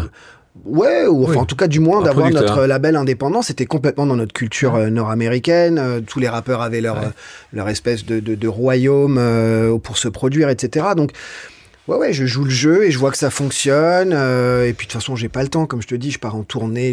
Mon premier album fonctionne, mon deuxième album fonctionne. Et à un moment donné, le côté producteur a toujours été... Avoir une vision d'une idée artistique, pour moi, a toujours été indissociable avec l'idée artistique. J'ai rarement une idée artistique sans avoir une vision avec, quelle qu'elle soit. Hein. Et là, j'avais l'impression que c'est comme si c'était devenu une caricature de moi-même. Donc j'avais presque l'impression que je n'étais plus crédible dans mon discours de producteur. J'avais aussi l'impression que j'étais en train de me starifier à un point d'abord qui ne me convenait pas. J'ai jamais été une pop star. J'ai été élevé au contraire, je suis un terrien, j'aime bien le contact avec les gens, recevoir des gens chez moi, faire des bonnes bouffes et tout. Enfin, je suis pas du tout cette... Et là, j'avais l'impression que, partout où j'allais, j'étais la star, quoi, tu vois, et les gens changeaient de comportement avec moi. Ça, je me suis dit, mais je vais pas y arriver. Et là, c'est là que je rencontre Shaim. Et là, je vois cet artiste et je me dis, mais tu sais quoi, ça, c'est une star. Ouais. Là, tu le rencontres en France. Ouais. On est en 2006. Ouais. Et donc là, tout de suite, tu dis, là, je travaille avec elle. Ah oui, je me dis, mais c'est l'élu. C'est l'élu. Et en plus, le pire, c'est que je connais, à ce moment-là, je connais la formule, je connais mon métier, je le fais depuis que je suis tout jeune. En tout cas, je pense le connaître très bien. Et le fait de penser que moi, en tant que pop star, paillettes, machin et tout, allait m'empêcher de manière crédible de pouvoir permettre à d'autres de voir la lumière et de trouver leur public, ça, c'était un no-go pour moi. On va revenir dans quelques instants sur ce moment-là où ça s'arrête, où ça va s'arrêter, physiquement ça va s'arrêter pour toi. Mais tout à l'heure tu parlais justement de cet argent. Ce qui est bien avec les gens d'Amérique du Nord, c'est qu'ils ont un peu moins de tabou pour parler d'argent. Ces titres, ces albums, tu en as fait 3, dont 2 qui ont eu un succès très important. C'est quelque chose que quand tu gagnes ça, quand tu es, pour le nouveau, pour les gens qui connaissent pas ce monde-là, comment ça se passe la répartition si y a un album qui coûte 10, qu'est-ce qui revient au départ à toi, ou en tout cas au compositeur, à l'interprète, à la maison de disque? Tu peux nous donner à peu près pour qu'on comprenne aujourd'hui? Tous les deals sont différents. C'est-à-dire que dans mon cas à moi, le fait que j'avais un contrôle, en fait j'avais pris tous les risques. Donc tu avais plus. Donc j'avais forcément plus.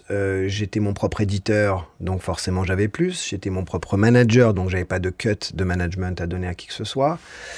Et en plus, j'étais prêt à partager des risques avec le producteur ou la maison de disques qui voulait travailler ce projet et le faire exploser. Donc, il n'y a pas beaucoup d'artistes qui contrôlent quasiment toute la chaîne, quasiment sauf la toute diffusion. la galette. Et après, tu décides, je vais donner à un distributeur qui va prendre 20%, par exemple. Et en plus, après, les compositeurs, les gens avec qui tu travailles, ça, c'est encore autre chose. C'est à la SACEM. Si tu fais une chanson, tu dis, OK, on est 50-50. Tu déposes la chanson, 50 producteurs, 50 musiques, 50 paroles. Tu déposes ça. C'est assez classique, en fait, le partage de la partie auteur. En revanche, le fait que j'ai pris tous ces risques-là, que j'ai économisé cet argent, que j'en ai emprunté aussi, parce que j'ai fini par emprunter aussi de l'argent pour pouvoir financer tout ça. Une fois que tu prends tous les risques, tu gardes la partie producteur, donc t'es propriétaire de l'IP. Sur 10 € par exemple d'un album qui se vend, tu vas avoir la maison de disques qui va en prendre... grosso modo, à peu près 65, donc 6,5 €. Mais son disque prend 65. Oui, parce qu'à ce moment-là, encore une fois, tout dépend du deal que tu as. Si c'est un deal d'artiste, c'est encore plus que ça. Ouais. Si c'est un deal de licence améliorée, donc sur lequel tu participes au risque, tu es plutôt plus proche des 50-50 que de... Mais par contre, tous les investissements initiaux à partir de là sont assumés par la maison de disques, par ton distributeur ou ton licencié. Donc ils prennent ce risque-là et ils prennent une partie non négligeable. Donc... tout le reste, comme toi, tu avais réussi à faire de la production, c'est chez toi. C'est pour moi, ouais. Et ça, tu parles de royalties, donc ça, c'est sur le moment. Et donc, c'est là les albums, parce que tu en vends beaucoup. Donc là, tu deviens très riche grâce à ce travail d'artiste et de producteur. Tu as été intelligent de garder une partie chez toi. Après, comment ça se passe les années après? Quand moi, j'entends ta chanson X fois dans l'année, encore aujourd'hui, il y a quelque chose qui arrive chez toi. Bien sûr, c'est là où la SACEM est... Bah ça, Donc ça, tu parlais, c'est toi qui as les droits. Complètement. Après, Warner aussi a encore les droits ? Non, Warner ont les droits pendant une période déterminée par une entente entre nous. Ça veut dire que tu cèdes comme une licence dans le milieu X traditionnel. Années. Exactement. Sur X années. Après, tu as ce qu'on appelle aussi les périodes de sell-off, c'est-à-dire c'est une période auquel, après la terminaison du contrat, le distributeur peut continuer à distribuer pendant un certain temps. Tu as aussi des clauses de sunset. Enfin bref, mais en tout cas, normalement, ça se passe comme ça après quelques années. Et donc aujourd'hui, ça te revient. Quand j'entends, tu me dis énergie. Quand j'entends sur énergie aujourd'hui, c'est quoi le modèle ? C'est que il y a un montant que l'énergie doit te donner. Complètement. Et c'est toi qui... Je suis producteur de ces... c'est ce que j'appelle moi la rémunération du risque. C'est-à-dire que qui a pris le risque au début et qui a financé ce travail au début et qui a permis que ça puisse éclore et générer aussi les droits alternatifs. Parce qu'après, tu as les droits voisins, tu as les droits d'auteur, tu as les droits d'édition. Enfin, tu as toutes sortes de droits qui se génèrent à partir du moment où le droit master, qui est le droit de la galette, celle qui a permis d'imprimer les albums, de presser les albums, est utilisée ou diffusée. Donc tu sais, chaque année, combien de fois elle se joue ? Non, ça tu n'as aucune idée. Ah, tu vois, parce que normalement, tu ne dois pas toucher X centimes par diffusion ? En fait, c'est pas comme ça qu'ils font ? Non, c'est assez... En fait, tu as des sociétés de gestion collective et tu as des distributeurs. Les distributeurs, en fait, vont placer ces chansons aujourd'hui. À l'époque, c'était essayer de garder les disques en avant-plan dans les magasins. Dès qu'il n'y en a plus, aujourd'hui, c'est beaucoup plus simple. C'est s'assurer que les disques soient sur toutes les chansons soient sur les plateformes, sur les playlists. Ou placés aussi dans des campagnes de pub, dans des séries, dans des films, etc. Et puis tu as la société de gestion collective, donc la SACEM en l'occurrence, qui elle va collecter les sommes de droits d'auteur qui sont payées lors des exécutions publiques ou des reproductions mécaniques. Donc c'est deux natures de droits différentes qu'on appelle d'un côté les droits master, de l'autre côté les droits auteurs, donc édition ou droits d'auteur inaliénables. À partir du moment où tu contrôles tout ou en partie, tu as des redditions de comptes. Donc, chaque fois que quelqu'un passe de la musique, normalement, les règles sont assez strictes. Par exemple, si tu fais une fête chez toi avec 30 personnes, t'es censé... Ouais. 30, c'est le cut ? Non, je te dis ça comme ça. Je m'arrête à 29, alors maintenant je m'arrête à 29. Faudrait demander à la SACEM qu'est-ce qui est considéré comme une exécution publique. Okay. Mais en tout cas, quand tu diffuses la chanson, tout est rempli, et puis la SACEM envoie la facture et tu payes. Sur ta vie, combien tu penses que cette chanson t'aura apporté ? J'en sais, j'ai aucune idée. Ah. Non, je te promets, j'ai aucune idée. Plusieurs centaines de milliers, plusieurs millions. On est en millions, ouais. Bien sûr. Après, combien j'en ai refoutu dans le pipe Une question que j'ai pour toi, dans tous ces albums que tu as pu créer, là on parle d'une chanson, c'était quoi ta chanson préférée ? Est-ce que tu arrives à en trouver une ? Est-ce qu'il y en a une que tu dis juste, ça c'était pour moi quand même, c'est celle que je préfère, encore jouer aujourd'hui, chanter, écouter. J'en ai pas. Enfin, forcément, Femme Like You a un goût particulier parce qu'elle a raconté une histoire incroyable. Combien de fois tu penses l'avoir chanté ? Je sais pas, une dizaine de milliers de fois. C'est dingue. Oui, c'est ouf. C'est dingue. Non, il y a des chansons qui sont pas du tout connues qui me rappellent tu vois, par exemple, il y a une chanson qui s'appelle I Shine. Et c'était une chanson que j'ai faite. T'as mentionné tout à l'heure que j'avais fait 2 albums et un troisième. En fait, le troisième, c'était ma maison de disques on s'est mis d'accord ensemble pour que je fasse cet album de remix pour que je termine mon contrat parce qu'ils ont compris que c'était parti. C'est fini. Ouais. Donc, et comme je leur devais un album et que je leur avais dit que Shaim allait être bien plus big que moi, ils m'ont dit, dans ce cas-là, fais-nous un dernier album pour clore ce truc. Et j'ai fait cet album. Et dessus, il y avait donc Let's Go, qui est une chanson que mon public connaît très bien et tout. Et il y a une chanson qui s'appelle I Shine, qui est assez rap d'ailleurs, moins chantée et tout, et qui me rappelle cette période de fast de Miami. C'était les belles années de Miami avant que ça parte un peu en sucette, où je vivais au Delano de Miami. Et tout était juste ubuesque, en fait, dans cette période-là. Ça a été peut-être mes derniers délires de stars. Ouais, de stars, de nouveaux riches, je sais pas comment tu vas appeler ça, mais avant que je revienne à mon éducation old money, tu vois. Avec des valeurs. Ouais, et tout est dit dans cette chanson. Elle s'appelle I Shine. Qu'est-ce que tu dis dedans ? Je dis que tu peux me voir dans les airs, dans mon Falcon, tu peux me voir sur la mer. Tu peux la faire ? Tu l'as fait encore? Je m'en rappelle même plus. Tu fais partie de ces chansons que tu t'en souviens pas? Non, je la fais pas sur scène. Elle était technique. Elle est très technique et ce que je dis dedans est abominable. C'est-à-dire que C'était en toi. gros, Toi. c'était moi dans ma période la plus mais plutôt coquille. fier. Ouais. Hyper fier. Super fier. Ouais. On va faire une pause musicale maintenant. Ça tombe bien avec toi. Question, et tu réponds tac au tac des questions que je vais te poser. Tu les développes si tu as envie. Ton album préféré de tous les temps? S'il y en a un à garder. Reasonable Doubt de Jay-Z. Ah, donc Jay-Z, c'est quand même... Il est tout là-haut chez toi. Il y en a d'autres, mais c'est vrai que... Ouais. Le morceau que tu peux écouter en boucle, sans te lasser? Mistral gagnant de Renaud. Ah ouais. Combien de fois tu as écouté ça, la même chose? Bah, tu demandes à ma femme, quand elle veut me faire plaisir, quand elle me sent un peu tendue, Elle te la met. Elle me met ça. Je trouve que c'est... Mais comme j'aurais pu dire La Bohème d'Aznavour, ou... mais si vraiment tu me demandes c'est quoi mon album préféré, ça me fait penser à une période. Bien sûr. Ça, mais les chansons que je peux réécouter sans me lasser sont intimement liées à cette période dans le couloir au Liban pendant la guerre. Renaud, il n'était pas encore sur celle-là. Non, mais quand j'ai découvert cette chanson après, ça m'a fait exactement la même chose que Ne me quitte pas de Brel. Ouais. Je trouve que Mistral gagnant est probablement une des plus belles chansons. La ligne de piano derrière, le texte. Ouais, les questions, c'est que tu sais qu'il y a des gens qui m'ont dit que tu avais une très belle voix. Qui? Beaucoup de gens. Ah bon? Donc Mistral gagnant, ça donne quoi? En plus, le problème, c'est que j'ai un problème de mémoire, donc du coup, je me trompe toujours dans les paroles. Qu'est-ce que ça fait à m'asseoir sur un banc 5 minutes avec toi et regarder le temps sans qu'il y en a. Le son de fond de temps qui reviendra dans tes petits doigts. Je te jure, je peux pas me rappeler du texte. Ah, moi j'aime bien, ceux que tu donnes, moi j'aime bien. Moi j'écoute ta voix, c'est... Mais oui, mais j'aime bien chanter. Ouais. Et j'ai d'ailleurs, même à mes périodes... C'est quelle la chanson que tu as le plus chanté alors? La chanson... J'ai l'impression que tu as autant de mémoire que moi, donc ça m'inquiète. Non mais ça c'est... Ça arrive souvent sur scène Alors sur scène, bizarrement pas, mais ça m'est arrivé. Non mais j'avais des prompteurs parfois sur scène, parce que j'ai des moments où je peux écouter une chanson 200 fois, et puis justement tu me demandes à un instant T de la chanter... Et plus personne. Ça, tu as chanté souvent. Ça gagnant. Je l'ai chanté souvent, oui. Mais j'ai des blancs de mémoire. Sur plein de... Et il y a une fan un jour qui pensait que c'était un retour en fait sur scène. Ouais. Et elle a vu que c'était un prompteur, ce qui pour moi n'était pas grave en soi. Elle était tellement déçue. Elle s'est mise à rire et elle a pointé le prompteur et je l'ai vu dire à d'autres, il a ses textes sur la petite télé là. Ouais.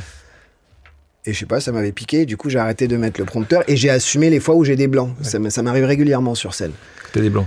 Ouais. Et est-ce que t'as joué des blancs sur Femme Like You? Femme Like You, non. Non, Femme Like You, ça devrait aller.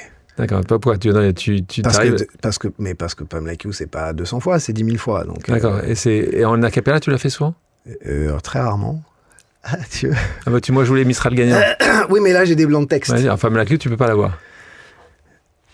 Quand tu chantes, j'oublie, j'ai plus le moindre souci, j'ai le mal qui fuit. Tu donnes un son à ma vie et puis je sais pas ce qui se passe. T'as ce regard dans la face qui me ramène à la case départ, là où je suis parti, nous ramène à la soirée du bar quand on est sorti. J'adore. Tu sais quoi, tu dois la sortir en acapella, celle-là. La chanson qui t'aimait le plus. Qui m'émeut le plus. Ouais. Celle nouveau qui en ce moment ou Non, dans ta vie, celle que tu dis.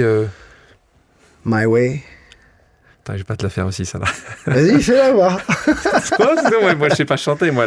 Les gens m'ont dit. I did it my way. Il y a un truc. En plus, je trouvais qu'il y avait. Plus jeune, j'avais aussi cette. Bon, ça n'a pas duré très longtemps, mais j'avais cette fascination pour ce monde des gangsters de New York des années 70. Évidemment, là, on parle de Frank Sinatra, là, c'était la connexion était forte. Mais même dans ma musique, même dans ma façon aujourd'hui d'aborder la manière dont j'utilise ma voix et tout, il y a quelque chose d'un peu crooner, gangster des années 70 que je trouve inspirant. Pas My Way que comme d'habitude? Non, j'aime bien comme d'habitude belle, aussi, hein, ouais, bien sûr. Ça, c'est... L'artiste avec qui tu rêverais de collaborer? Ah, c'est une bonne question, ça. Toute l'école des des synthés vintage, genre Jean-Michel Jarre. Il y a quelque chose il y a certaines musiques que je vais écouter où je sais pas pourquoi, mais j'ai l'impression que je m'imagine seul dans un stade, comme un peu le seul fan de ce mec qui a acheté toutes les places. C'est que pour moi tu joues. Ouais. Tu joues que pour moi. Et Jean-Michel Jarre, c'est... Tu l'as déjà rencontré ? Non, je connais pas du tout. Mais sa musique m'a souvent inspiré ces 10 dernières années. Comme beaucoup d'autres monstres. Une chanson que tu aurais adoré écrire. Une chanson que tu dises, waouh, la puissance du texte.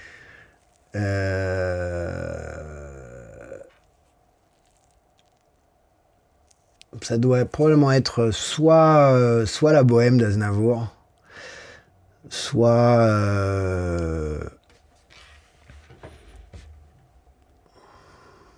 il y en a tellement. Je crois qu'il doit y avoir au moins 5 ou 6 chansons d'Aznavour où je me dis que j'aurais tellement aimé écrire ça. On s'arrête 2 secondes sur Aznavour. Ceux qui n'ont pas encore vu le film exceptionnel co-réalisé par Grand Corps Malade et par Minos, allez le voir. C'est Aznavour, c'est sa vie.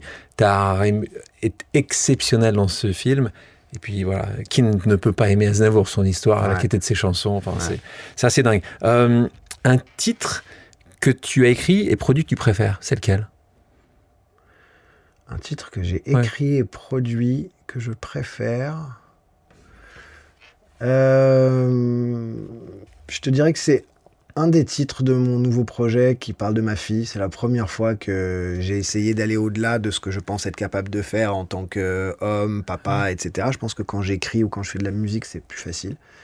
Et j'ai écrit une chanson sur mon nouveau projet qui s'appelle Cœur Pyromane et où je parle justement de cette métamorphose qu'on peut avoir en tant qu'homme quand on parle de sa fille. Donc, on parle de la belle Gaïa. Ouais. Ton chanteur préféré ? Mon chanteur préféré ? Tu parlais de Jay-Z tout à l'heure, est-ce que... Qui m'a beaucoup inspiré, même dans sa manière d'aborder la musique, les affaires, le fait d'être autonome, d'être son propre producteur, etc. Mais sinon, mon chanteur préféré, mon artiste préféré, je pense que c'est Aznavour. Hein. Et ton artiste, ta femme artiste préférée ? Féminine ? Ouais. Aretha Franklin, je crois. Donc on va revenir sur cette période où, ça y est, on est à la fin d'année 2006, 2007. Et là, tu le dis, tu dis, tu as une cape de super-héros. C'est comme ça que tu vois la cape de super-héros. À quel moment cette cape a été tellement lourde à porter, c'est qu'elle te faisait plus voler, c'est qu'elle était celle qui te ramenait au sol tout le temps. C'est ce moment où tu tournes partout, t'en es à la 7e salle que tu fais, et que là, on te retrouve à peser. Combien tu pesais à la fin de... 48 kilos, 46, je crois. Ouais. Et donc, c'est là où tu le sentais, tu le voyais arriver, tu essayais de pas le voir arriver, ton premier cercle, il fait attention à toi, il est plutôt là pour récupérer ce qu'il peut récupérer. Tu l'écoutes encore ? Ils y peuvent rien. À ce moment-là, j'ai dit, en plus, tu me mets tout ce succès pendant 3 ans, plus de l'argent, plus... T'étais célibataire à l'époque ? Une revanche, oui. Enfin, j'ai toujours eu des relations de connivence. C'est-à-dire, j'aimais bien être avec quelqu'un en disant d'ores et déjà que je pourrais rien faire de plus. Enfin, je peux pas me projeter. Donc c'est pas mais que j'aime pas non plus papillonner à droite à gauche. Donc je préfère avoir une copine, mais avec qui je vais rester longtemps. Mais on sait très bien que ça dépassera pas ce stade-là. Donc tu faisais pas partie de ces stars qui papillonnaient sortis de tous les... J'ai dû le faire à des petits moments, mais c'était gentil et toujours très respectueux. Tu commences à te jeter tes cheveux là quand tu commences à... Non, parce que c'est pas le sujet qui me met le plus à l'aise, mais non, mais je vais pas non plus faire le sainte ni touche. Enfin, je me suis amusé aussi et on a partagé des super moments avec des personnes super. Mais ce que je préférais quand même, c'est la rigueur, la discipline, le fait que même si j'allais et qu'on faisait des teufs sans nom, le lendemain, il fallait que je prenne ma citrate, mon machin, aller faire du sport et on repart au boulot, quoi. Donc là, il y a une date particulière. Tu es en Russie. À l'époque, on pouvait encore aller en Russie se produire. Et là, qu'est-ce qui se passe ? Raconte-nous. À quel moment tu te retrouves... où ton corps dit stop, en fait. Soundcheck, balance de son l'après-midi d'un festival dans lequel je jouais le soir et là la machine s'arrête, quoi. Je sens une crampe abdominale terrible et je n'arrive même pas à me tenir. Enfin, la douleur est insoutenable et je m'écroule sur scène. Et là, on m'amène en ambulance à l'hôpital de Moscou et ils disent que je suis en pleine en gros, que j'avais un ulcère qui est en train de crever. Ils veulent t'opérer ? Ils veulent m'opérer. Oh là là là là. Et donc, heureusement... T'as quelqu'un de confiance qui est avec mon toi. équipe, ouais, François Pinard, qui est mon ami Merci et à lui, tourneur historique. Après, il a l'habitude, il a fait toutes les tournées de Kassav en Afrique, il a fait tourner Indochine. Enfin, c'est un grand monsieur de la prod de spectacle à l'ancienne, quoi. Et il connaît tous les petits trucs. Et là, il a dit non, stop. Il a appelé un médecin en France, il lui a envoyé les radiographies, enfin bref. Et l'autre lui a dit non, il est pas bien, mais il n'y a pas besoin d'opérer tout de suite. Donc, il faut que vous le ramenez en France en urgence. Et voilà, et j'ai été rapatrié en France, hospitalisé pendant une dizaine de jours. Et oui, j'ai frôlé la catastrophe. Donc là, tu crois au destin, toi, tu dis il y a un message. Ouais, là c'est un peu de karma, un peu de bienveillance de tout là-haut et un peu de karma aussi parce que j'ai toujours essayé de faire les choses bien quand même. Donc, Et là, comment tu fais ? Parce que là. Ta maison de disque doit vouloir continuer à te pousser certainement le plus possible. Tu as certainement beaucoup de dates encore qui sont prévues. Là, tu sais vraiment dans ta tête que tu dis que ça va être 2 ans de respiration, 6 mois de respiration. Tu sais que tu ne retourneras pas à ce niveau-là ? Ou est-ce qu'en disant ça, tu dis juste, tu sais quoi ? Et tu as aussi cette réflexion en disant juste, faire un coup comme ça, c'est exceptionnel déjà une fois. Arriver à le répéter, j'ai même pas envie d'essayer, tu vois, j'ai envie de vivre une autre vie, une autre direction. Est-ce que parce que t'es tout jeune, encore une fois, il faut imaginer, hein, t'as 27 ans, c'est-à-dire que l'expérience, elle est pas monstrueuse non plus. Après, arrivé à cette période-là, je suis déjà un peu dans le début de la fin dans ma tête, hein. C'est-à-dire que j'ai déjà envie de m'arrêter, j'ai envie de retrouver une vie plus sérieuse, entre guillemets. Mais par contre, je veux remplir mon engagement. Donc aussitôt que je sors de l'hôpital, je retourne immédiatement à Montréal, je retrouve mes médecins, mon coach de sport, et là je me mets dans une hygiène de vie impeccable. Et c'est là où c'est reparti un peu en fait, c'est là où je reprends un peu confiance parce que je reprends ma tournée. Quelques mois après, j'ai mis quelques mois à me remettre en selle. J'ai réalisé que je m'étais fait très peur et je m'étais dit qu'avec ma nouvelle hygiène de vie, ma nouvelle discipline, le machin, je pouvais peut-être encore... Continuer un peu, pousser encore. Et donc j'en ai reprofité pendant un petit moment. Mais ça a été... je pense qu'à ce moment-là, je savais que même si je revenais et que je rekiffais encore un petit peu, j'avais une date de péremption qui était évidente, quoi. Donc tu avais cette intelligence-là. Date de péremption parce que tu savais que tu étais monté tellement haut et que tu avais un peu de réflexion, tu dis juste, c'est... Je sais pas si j'ai fait ces calculs stratégiques, tu vois. Surtout qu'à ce moment-là, Chaim est en studio, je sais ce qui arrive derrière, je m'accomplis en tant que producteur, je suis très heureux.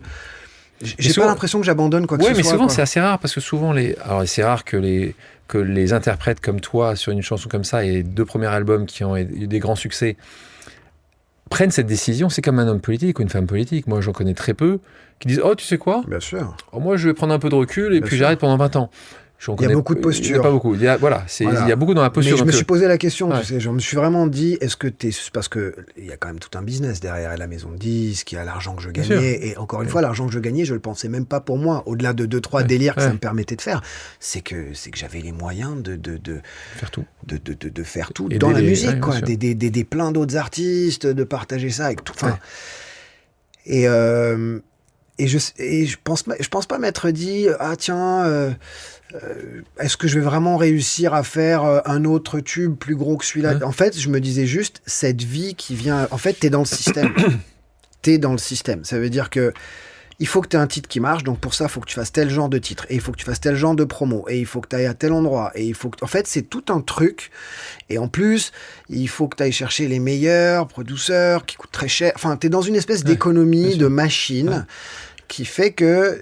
tu peux te poser la question à savoir, mais est-ce que c'est le titre que j'ai envie de faire là, à l'instant T ?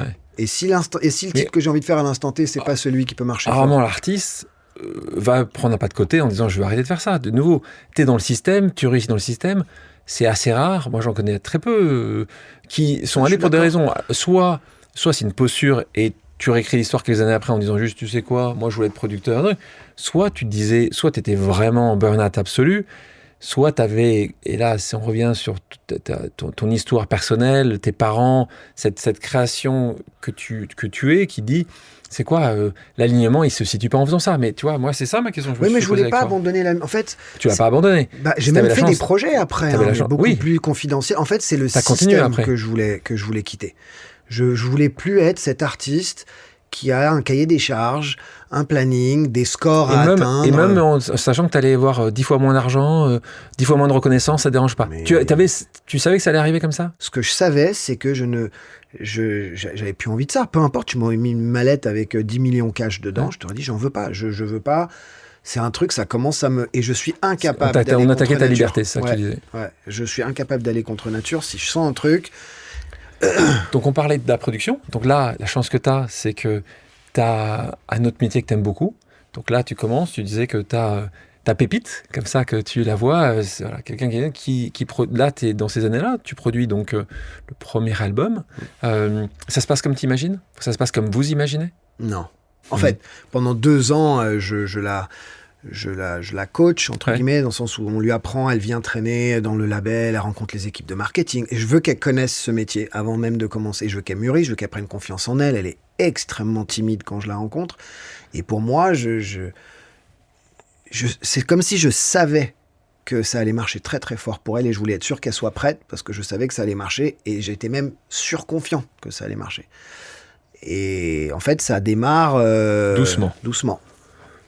Et moi, j'avais pris des risques démesurés parce que, comme j'ai déjà expliqué, je voulais pas que tout cet argent que j'avais gagné, que j'avais pu mettre dans le label pour qu'on puisse produire des gens, leur développer des infrastructures, etc. Je voulais pas risquer tout ça pour une artiste sur lequel moi j'étais persuadé. Donc, ce que j'ai fait, c'est que j'ai pris une maison que j'avais achetée et je l'ai hypothéquée pour produire ce premier album et surtout que Scheim ça arrive tout de suite avec un glam squad, avec maquilleuse, styliste, machin, danseur et tout ça. Ça coûte un peu plus cher que moi, quoi. Tout seul comme un grand. Voilà. Et donc je suis un peu embêté parce que ça démarre doucement, parce que c'est pas le démarrage auquel on s'attendait. Et pendant cette période, je me dis, mec, ta maison elle est hypothéquée là sur le coup. Tu t'avais brûlé tellement d'argent en faisant tous tes délires parce que tu avais gagné énormément. Tu avais quand même gardé un peu de t'avais mis de côté un peu. Mais t'es dans la boîte, c'était pas mon argent, c'était mon argent mais que j'avais mis dans la boîte pour qu'on puisse faire ce qu'on avait besoin de faire. Et je voulais pas toucher à cet argent, je voulais le faire avec mon argent perso. Ce qui n'était pas une grande idée à l'époque, mais c'était une manière pour moi de...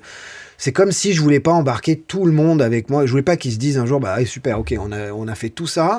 Et après, c'est comme les entrepreneurs qui font un énorme très bon coup et qui après en font 2 très mauvais, trop sur 2, trop confiants et qui finissent par cramer tout ce qu'ils ont gagné et c'est la fin.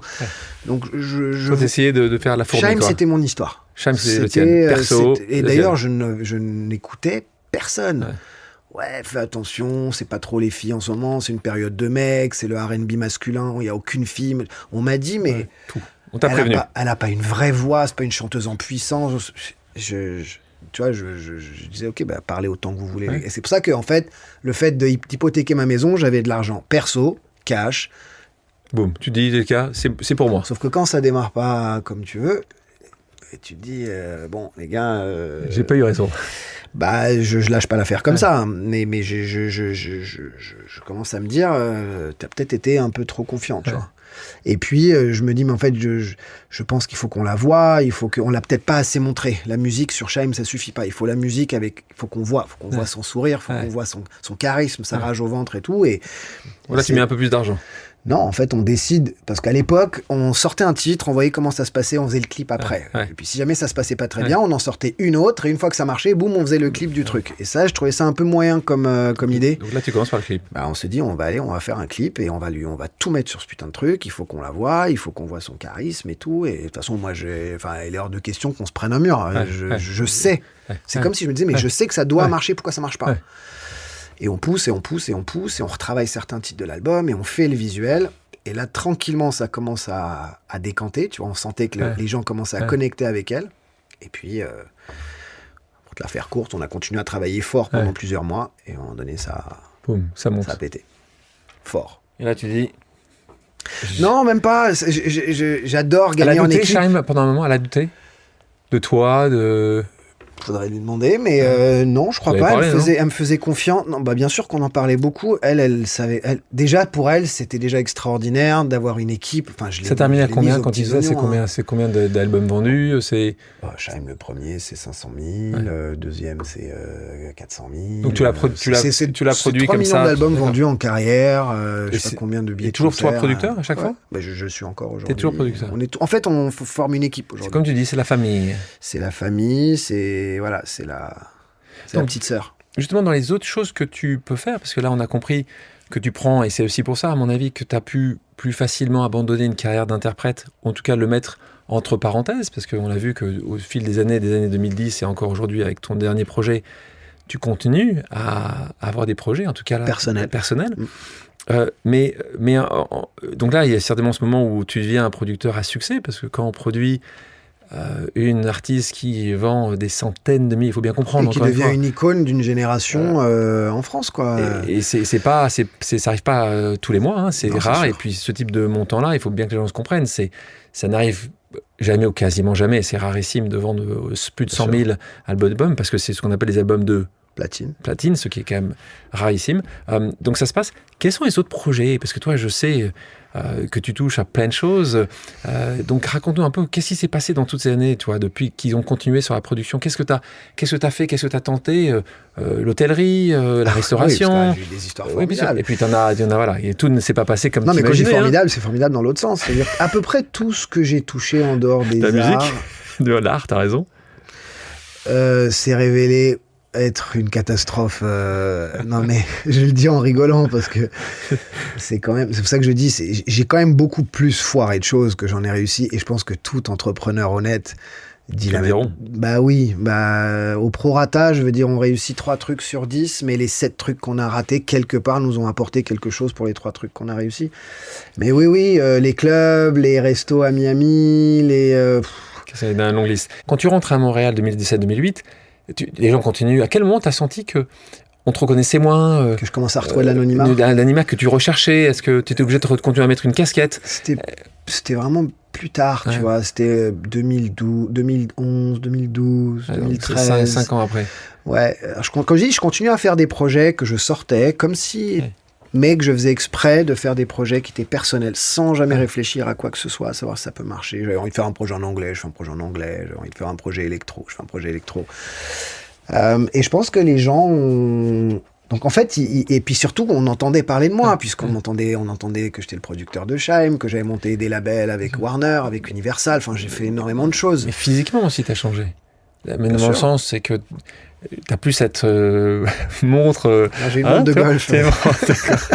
Donc t'es quand même. Ça aussi, ça change. C'est que les gens qui avaient l'habitude de te voir débouler avec le bling bling, le hustle comme on dit, t'as aussi petit à petit changé. Donc je l'ai affiné. Je pense que je suis encore un hustler. J'ai encore certains vestiges de cette éducation-là. Je pense qu'on la perd pas. C'est quoi tes hustlers d'après toi aujourd'hui? Le travail. Dans le travail. Ouais, puis j'ai quand même. Alors, je n'aime pas les mêmes choses, mais j'aime encore les belles choses, peut-être différemment. Tu vois. Moins de voitures. Ouais, les voitures, ça m'est passé. Côté, tout est dans le golf aujourd'hui. Ça me coûte très cher. Non, mais je peux partir sur un délire de golf. Ouais, quand toi, c'est ça qui est génial avec toi. Quand t'aimes. On a du mal à te faire changer de... Alors, oui, après, heureusement que j'aime pas 15 millions de trucs, tu vois, mais c'est vrai que... Et puis des choses plus ou moins chères qui peuvent tes passions, ça va. Celle-là, les voitures, elles étaient quand même... Ouais. Mais ça, j'ai troqué les voitures pour l'art, déjà, c'était un peu mieux, parce qu'au moins... Tu peux les revendre, hein. Au moins, ça dépend, ça descend pas de 50% chaque année, hein. Voilà. Et puis surtout, ça t'apprend aussi la curiosité, de l'abstraction, ça t'apprend plein de choses. Ça nourrit le mental, l'art, alors que la bagnole, honnêtement, ça va te créer quelques sensations. Après, je te dis pas que de temps en temps, aller louer une voiture pour aller faire du circuit ou rouler dans une voiture ancienne, ça me procure encore des trucs. On parlait tout à l'heure de ces fans qui te laissaient un peu plus tranquille. Ça t'arrive encore souvent quelqu'un qui vient taper sur l'épaule sans te dire ça va t'arriver un jour. Hein. Vous étiez l'icône de ma maman. Donc ça, c'est... Plein de fois. Ouais. Donc ça m'arrive souvent. Mais c'est ce qui est drôle. Je pense que j'en parlais dans une interview il y a quelques jours. J'ai presque l'impression que les gens, tout ce qu'on est en train de se dire là, c'est comme s'ils l'avaient senti et qu'ils l'ont respecté. Ouais. Peut-être justement parce que je n'avais aucune posture. Quand j'ai dit stop, je suis pas une putain de pop star, j'ai envie de retrouver une vraie vie et de continuer à faire ce que je fais dans la musique, c'est comme si les gens avaient dit, bah tu sais quoi, on dirait qu'il dit la vérité. On n'a pas l'impression qu'il ment. Et du coup, ils m'ont accompagné en silence. Et c'est ce qui explique peut-être le fait que Femme Like You est encore autant dans leur vie aujourd'hui. C'est comme s'ils avaient respecté ça et aujourd'hui, ils ont un comportement avec moi comme pour me mettre à l'aise. Et je dis pas que c'est ça, ce serait trop prétentieux, mais ce que je veux dire par là, c'est qu'en tout cas, c'est mon ressenti. Tu me racontes, c'est cette personne qui est venue te voir dans un hôtel de très grand standing et qui avait ton visage, c'est ça, ton visage sur son dos, c'est ça? Les deux. Il avait mon visage tatoué dans le dos et tout le texte Sous l'œil de l'ange tatoué juste en dessous de mon visage. Donc, tu avais ma tête en gros là. Et tout le bas du dos, c'était tout le texte de Sous l'œil de l'ange. Et donc, il vient me voir et il me dit est-ce que je peux te montrer quelque chose? J'en ai pour 2 minutes. Et il pose ses affaires. Mais on est sur la rue, quoi. Ouais. Et il dépose ses affaires et puis il enlève sa chemise et puis son t-shirt. Et il se tourne. Tu dis quoi à ce moment-là? Comment tu peux réagir? Je suis un peu choqué, tu vois. Ouais. Et en même temps, j'ai envie de lui dire mais en même temps, pourquoi? Tu vois, c'est peut-être effectivement que ce texte... Il y a beaucoup de gens qui m'ont parlé de Sous l'œil de l'ange, qui était une chanson qui les a beaucoup aidés, ou qui leur a... Mais lui, visiblement, ça lui a complètement changé sa vie, son mindset, sa manière de penser et tout. Et il s'est senti le besoin de le tatouer. Donc sur le coup, je suis très touché, et je lui dis merci beaucoup, je sais pas comment vous remercier, etc. Il m'a dit juste une photo et tout, machin. Il fait la photo et il s'en va. Et c'est après, j'étais avec ma femme et elle voit que je suis troublé, tu vois. Elle me dit ça va? Je dis oui et non, quoi. C'est typiquement ce genre de truc. Tu lui as dit j'ai un mec, tu mettes aussi ma photo sur ton. Pourquoi tu fais pas? Tu vois, regarde. Et alors ça, c'est les gens qui m'aiment vraiment ça. Non, mais ça m'a perturbé en fait. C'est comme si ça m'a ramené, comme si j'avais envie de dire à ces gens-là, je suis super content de faire partie de votre vie, etc. Mais vraiment, je suis quelqu'un de super chill, normal. C'est pas forcément moi, quoi. Après, tu peux pas dire aux gens n'écoute pas ma musique et ne la laisse pas te donner des... Ici, on parle souvent d'engagement fort. Tu le sais et tu connais évidemment Aïda qui a été prof, donc c'est un engagement qu'on porte d'aider et de donner la connaissance à d'autres. Toi, cet engagement, dans toutes ces années où tu étais très peu engagé, à part donner du plaisir, ce qui est quand même une sorte d'engagement pour l'artiste, mais c'est vrai que moi je vois très souvent des artistes qui sont à très, très engagés, un Gaël Faye ou un Grand Corps Malade, à d'autres qui... c'est pas forcément le sujet. Toi, tu te situes où là-dessus? C'était un sujet important, l'engagement, faire pour les autres? Je pense que je suis un artiste de création et un homme d'engagement. Même à cette période-là, on le voyait pas, mais je m'engageais très fortement auprès de l'hôpital Necker, mais je voulais pas que ça se sache. Chaque année, à mon anniversaire, je ne le fêtais pas parce que j'étais avec les équipes des gilets jaunes. Les équipes des pièces jaunes. J'aurais pu être avec les gilets jaunes aussi, mais... En fait, la cause des enfants, de manière générale, a toujours été une cause importante pour moi. Après, je pense que je commence à peine à savoir mesurer mes propos, à savoir... L'engagement, pour moi, a quelque chose de... En plus, on est un peu comme ça chez les Libanais, on parle avec les mains, on parle fort, et on a l'impression qu'on est énervé de tout. Je te dirais que je suis quelqu'un... Ceux qui me connaissent dans la vie privée savent que j'ai des positions très fortes sur beaucoup de sujets. Parfois même, c'est difficile de me faire changer d'avis sur un truc, tellement j'ai une vision obtuse sur les trucs. Donc, j'essaye de manière générale qu'on le devine dans les projets que je fais. C'est pour ça que je dis que mes projets sont plus confidentiels aujourd'hui. Tu lis les textes et tu te dis, je pense qu'il veut dire ça, ou dire, plutôt que de l'exposer de manière très forte. Et surtout, j'ai un père pour lequel j'ai un amour et un respect inconditionnel et que je considère être ce que je connais de plus près de la sagesse absolue. Ça paraît fort comme ça, mais tous ceux qui le connaissent savent qu'il ne parle jamais en premier, il ne s'énerve jamais en premier, et t'as l'impression pourtant qu'il écoute et qu'il boit toutes tes paroles et qu'il les synthétise et qu'il y réfléchit. Et il m'a toujours dit, réfléchis avant de parler de quelque chose d'important. Tu vas être instinctif sur plein de trucs, la création, ta musique, machin, etc. Il y a un truc qui te touche, et tu veux te révolter ou tu veux t'énerver, c'est très important que la première étape soit la réflexion. Et c'est vrai que j'ai beaucoup intériorisé beaucoup de choses, et là j'ai l'impression que je rentre dans une phase de ma vie où où je commence à savoir ce que ça veut dire, de prendre le temps de... J'avais mis un post au moment des attentats du 7 octobre, où j'avais... C'est peut-être là où le conseil de mon père avait été le plus précieux. C'est que là, tout d'un coup, j'avais envie d'exprimer une énorme colère, non seulement sur les attentats, mais parce que je connaissais l'histoire par cœur de ce qui allait suivre derrière. Par cœur. Et en même temps, je ne voulais ni prôner l'un, ni prôner l'autre. J'étais en désaccord avec toute une partie de l'un et en désaccord avec toute une partie de l'autre aussi. Et j'ai mis un texte où je demande à ce qu'on puisse prendre du recul et réfléchir. Et tu pouvais l'interpréter comme un texte un peu Miss France, et on veut la paix, machin. Ouais. En fait, tout le monde s'aime. Ce que ça voulait juste dire, c'est tout le monde va dire des conneries là. Et tout le monde va monter dans les tours et on est reparti sur une division terrible où on va se mettre les uns contre les autres et on va surtout demander aux gens, à nos amis, à nos entourages, à nos connaissances de prendre parti. Voire même pire, de penser comme nous. Ouais. Et ça, c'est quelque chose, moi, qui me fait sentir pas libre du tout et très enfermé. Comment le réseau a réagi à ça ? Il y en a qui l'ont mal pris. Ouais. Donc tu as retrouvé ce que tu me disais tout à l'heure, c'est que tu as eu les gars qui ont très mal pris et les gens qui ont aimé à nouveau. Et je n'y peux rien. Je suis d'accord avec eux. Ils n'ont pas besoin de bien ou mal le prendre. C'est juste qu'il n'y avait ni droite ni gauche dans ce que je disais. Il y avait le fait de dire juste... Et donc, tu as les uns qui vont dire, si tu dis rien, c'est que tu es d'accord avec ça. Et les autres qui disent, si tu dis rien, c'est que tu es d'accord avec eux. Donc ça, c'est l'apprentissage de ton papa, on en parlait tout à l'heure, Charlie, ou Khalil, c'est son nom. Et puis il était commerçant, qui a été aussi, lui, qu'on a sorti un peu aussi de sa boutique, exproprié de ses boutiques, qui étaient des boutiques de lingerie à Beyrouth. On parle de ton projet, justement, des projets que tu as fait. Là, ton projet s'appelle Place de L'Oréal. Même chose... À quel moment c'était venu cette idée, plutôt cette volonté d'un nouveau projet, d'un nouveau écrire, produire, toi, d'être en situation, en fait? Je sais pas d'où viennent. En fait, c'est...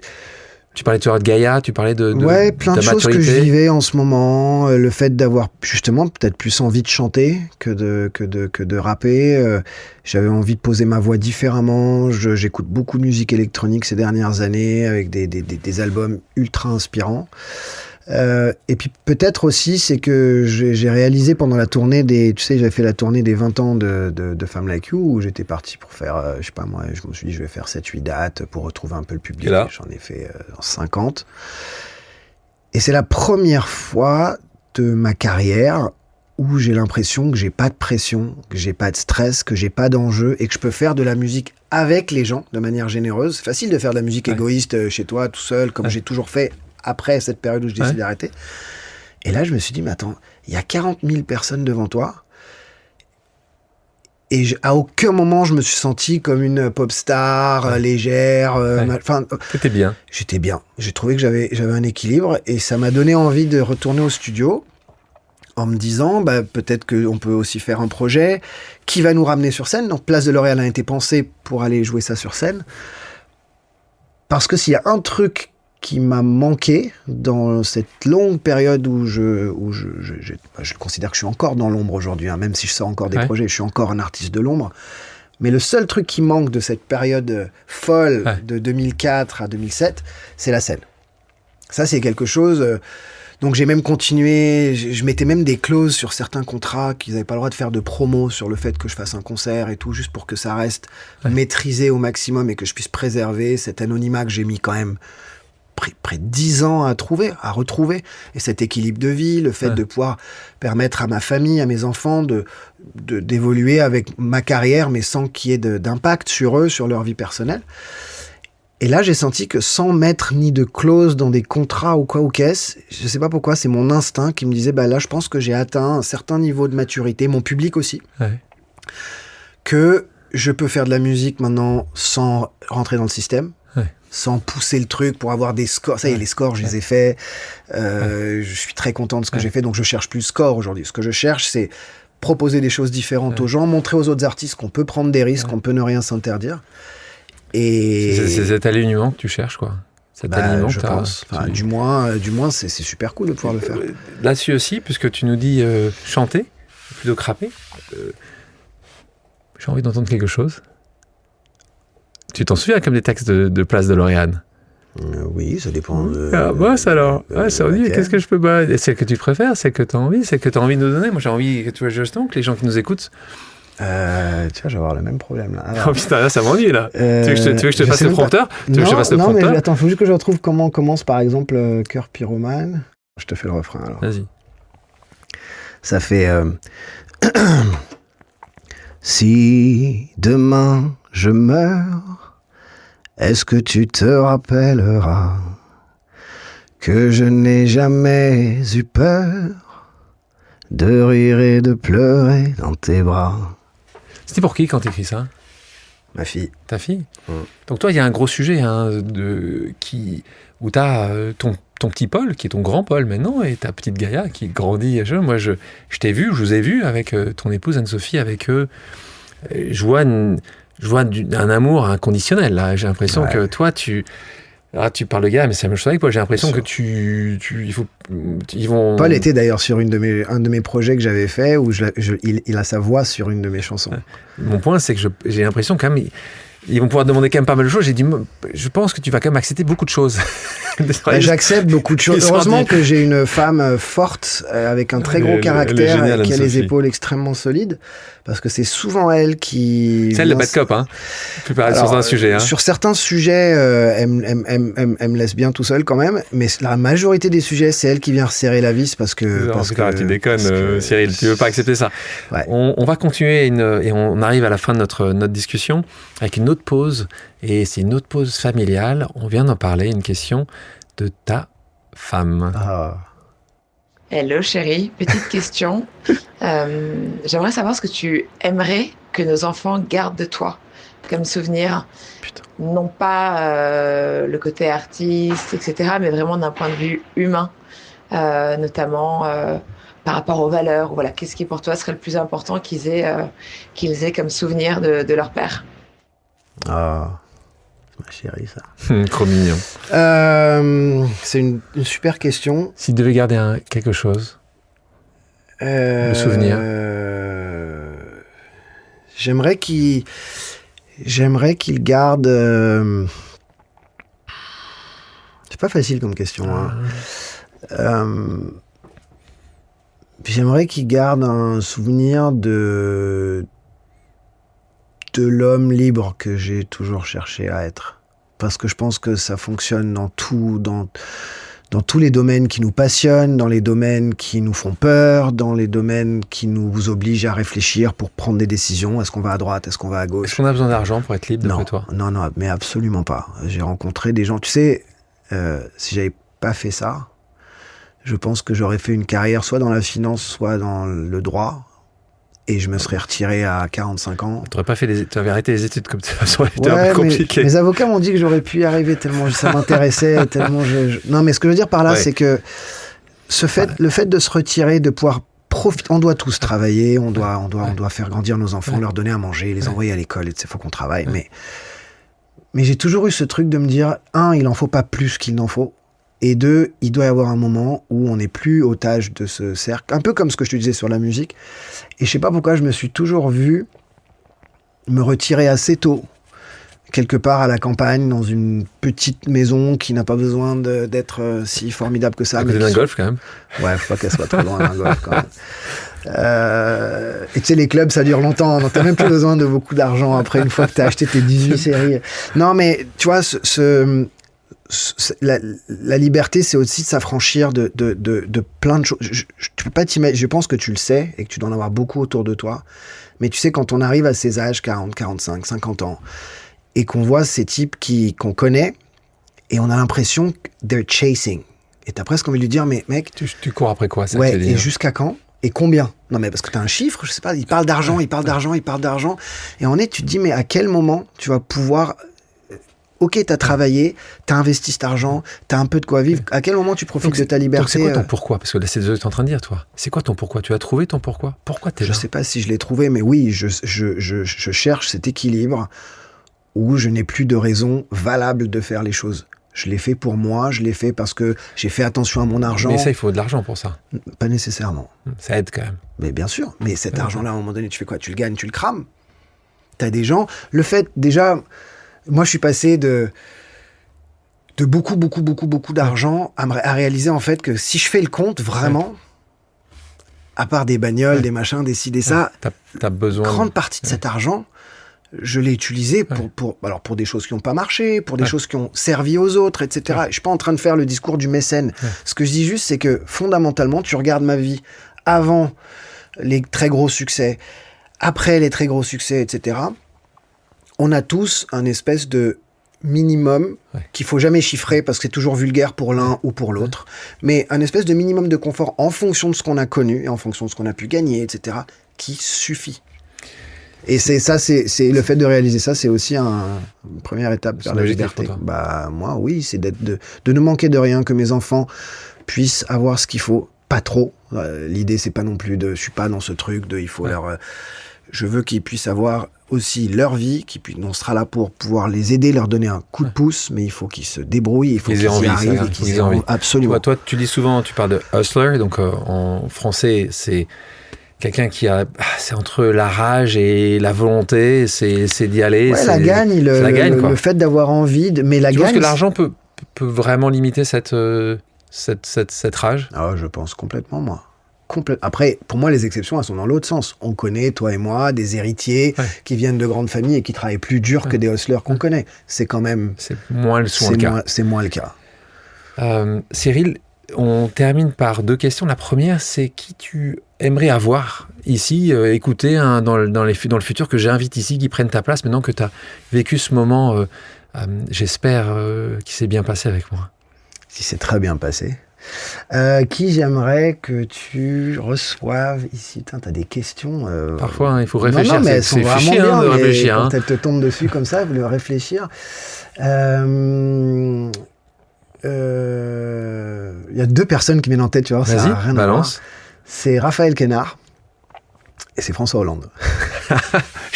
La connexion entre les deux. Là, je te jure, je te les ai sortis comme ça, d'accord. Non, mais François tu les connais, les deux? J'ai croisé François Hollande une fois et j'ai jamais croisé Quénard, mais je trouve qu'en termes de d'âme libre, un peu... comme ça, quasiment impossible à saisir, mais pourtant très instinctif, très philosophique. Je trouve que Quénard a ce truc qui me fascine chez lui, et je pense qu'il va encore lui arriver des très belles dingueries à venir. Et Hollande, je dois l'avouer, c'est quelqu'un que dans ma culture nord-américaine, je comprenais pas. C'est un ovni, c'est ça? Je comprenais pas. Et après qu'il ait fini d'être président, donc qu'il ait terminé son mandat, on dirait que naturellement, j'ai commencé à m'intéresser. Je le trouve drôle, assez marrant, foncièrement intelligent. Et ce truc de président normal, un peu caricaturé parfois, etc. D'abord, je sais ce que c'est, j'ai eu un personnage quand même un peu lourd à porter à un certain moment. Je n'y vois rien quand je creuse un peu dans le bonhomme, donc je serais curieux avec ta manière d'aller creuser les sujets et de t'intéresser vraiment aux gens qui sont en face de toi. Je pense que tu peux sortir de ces 2 personnages qui n'ont rien à voir des choses hyper intéressantes. Et dernière question, la pause. Toi qui peux en faire, t'aimes la faire où aujourd'hui, une pause? C'est quoi à quel moment tu le fais, dans la semaine ou dans le mois? Où t'aimes faire une pause? J'aime bien faire des pauses dans la semaine. Il m'arrive aussi de travailler les week-ends. Enfin, je travaille un peu tout le temps. Il y a un endroit où tu vas, il y a un instant où tu le fais. Je vois ce que tu veux dire. Il va me parler du golf. C'est parti. Non, mais tu sais, on a tous des exutoires comme ça. Moi, j'aime être dans la nature. J'aime être avec des gens que j'aime. Donc, t'aimes marcher, t'aimes faire ce sport, ça fait du bien au cœur, ça fait du bien au corps. Plus on vieillit, plus c'est important. Donc, mais sinon, c'est... Je suis pas sûr qu'Anne-Sophie soit hyper contente de ta réponse. Si, elle comprend. Au contraire, elle trouve ça plôt sain que elle est contente, pendant 4 heures, t'es pas là. Mais généralement, je peux même le faire sur une... Tu vois, je me lève très très tôt le matin. C'est vrai que tu te lèves très tôt. Parfois, t'es revenu et tu ramènes les croissants. Voilà, et je travaille. Donc t'aimes ce moment-là. J'aime ce moment-là et j'aime la sieste. Je pense que c'est quelque chose qui est important aussi. Et ça, je peux le faire un peu n'importe où à partir du moment où j'ai un peu de calme et tout. J'ai appris à faire ça, pouvoir s'endormir 15-20 minutes maximum. Et ça, c'est la pause Kit Kat. Camarade Camar. Merci, il faut pas nommer de marque. Tu fais ce que tu veux. Vas-y, tu vas tout me les sortir. Mars, Twix, Bounty. Vas-y, balance. Cyril, moi je t'appelle Cyril, voilà. Donc merci beaucoup d'être venu, d'avoir partagé merci d'avoir pris ton le temps. histoire. C'est super gentil, merci. Merci à tous d'avoir pris le temps de faire une pause avec nous sur RCJ. J'espère que l'émission vous a plu, inspiré ou fait réfléchir. Si c'est le cas, je compte sur vous pour soutenir Pause sur radio-rcj.info ainsi que sur toutes les plateformes d'écoute. À bientôt sur RCJ pour un nouvel épisode de Pause.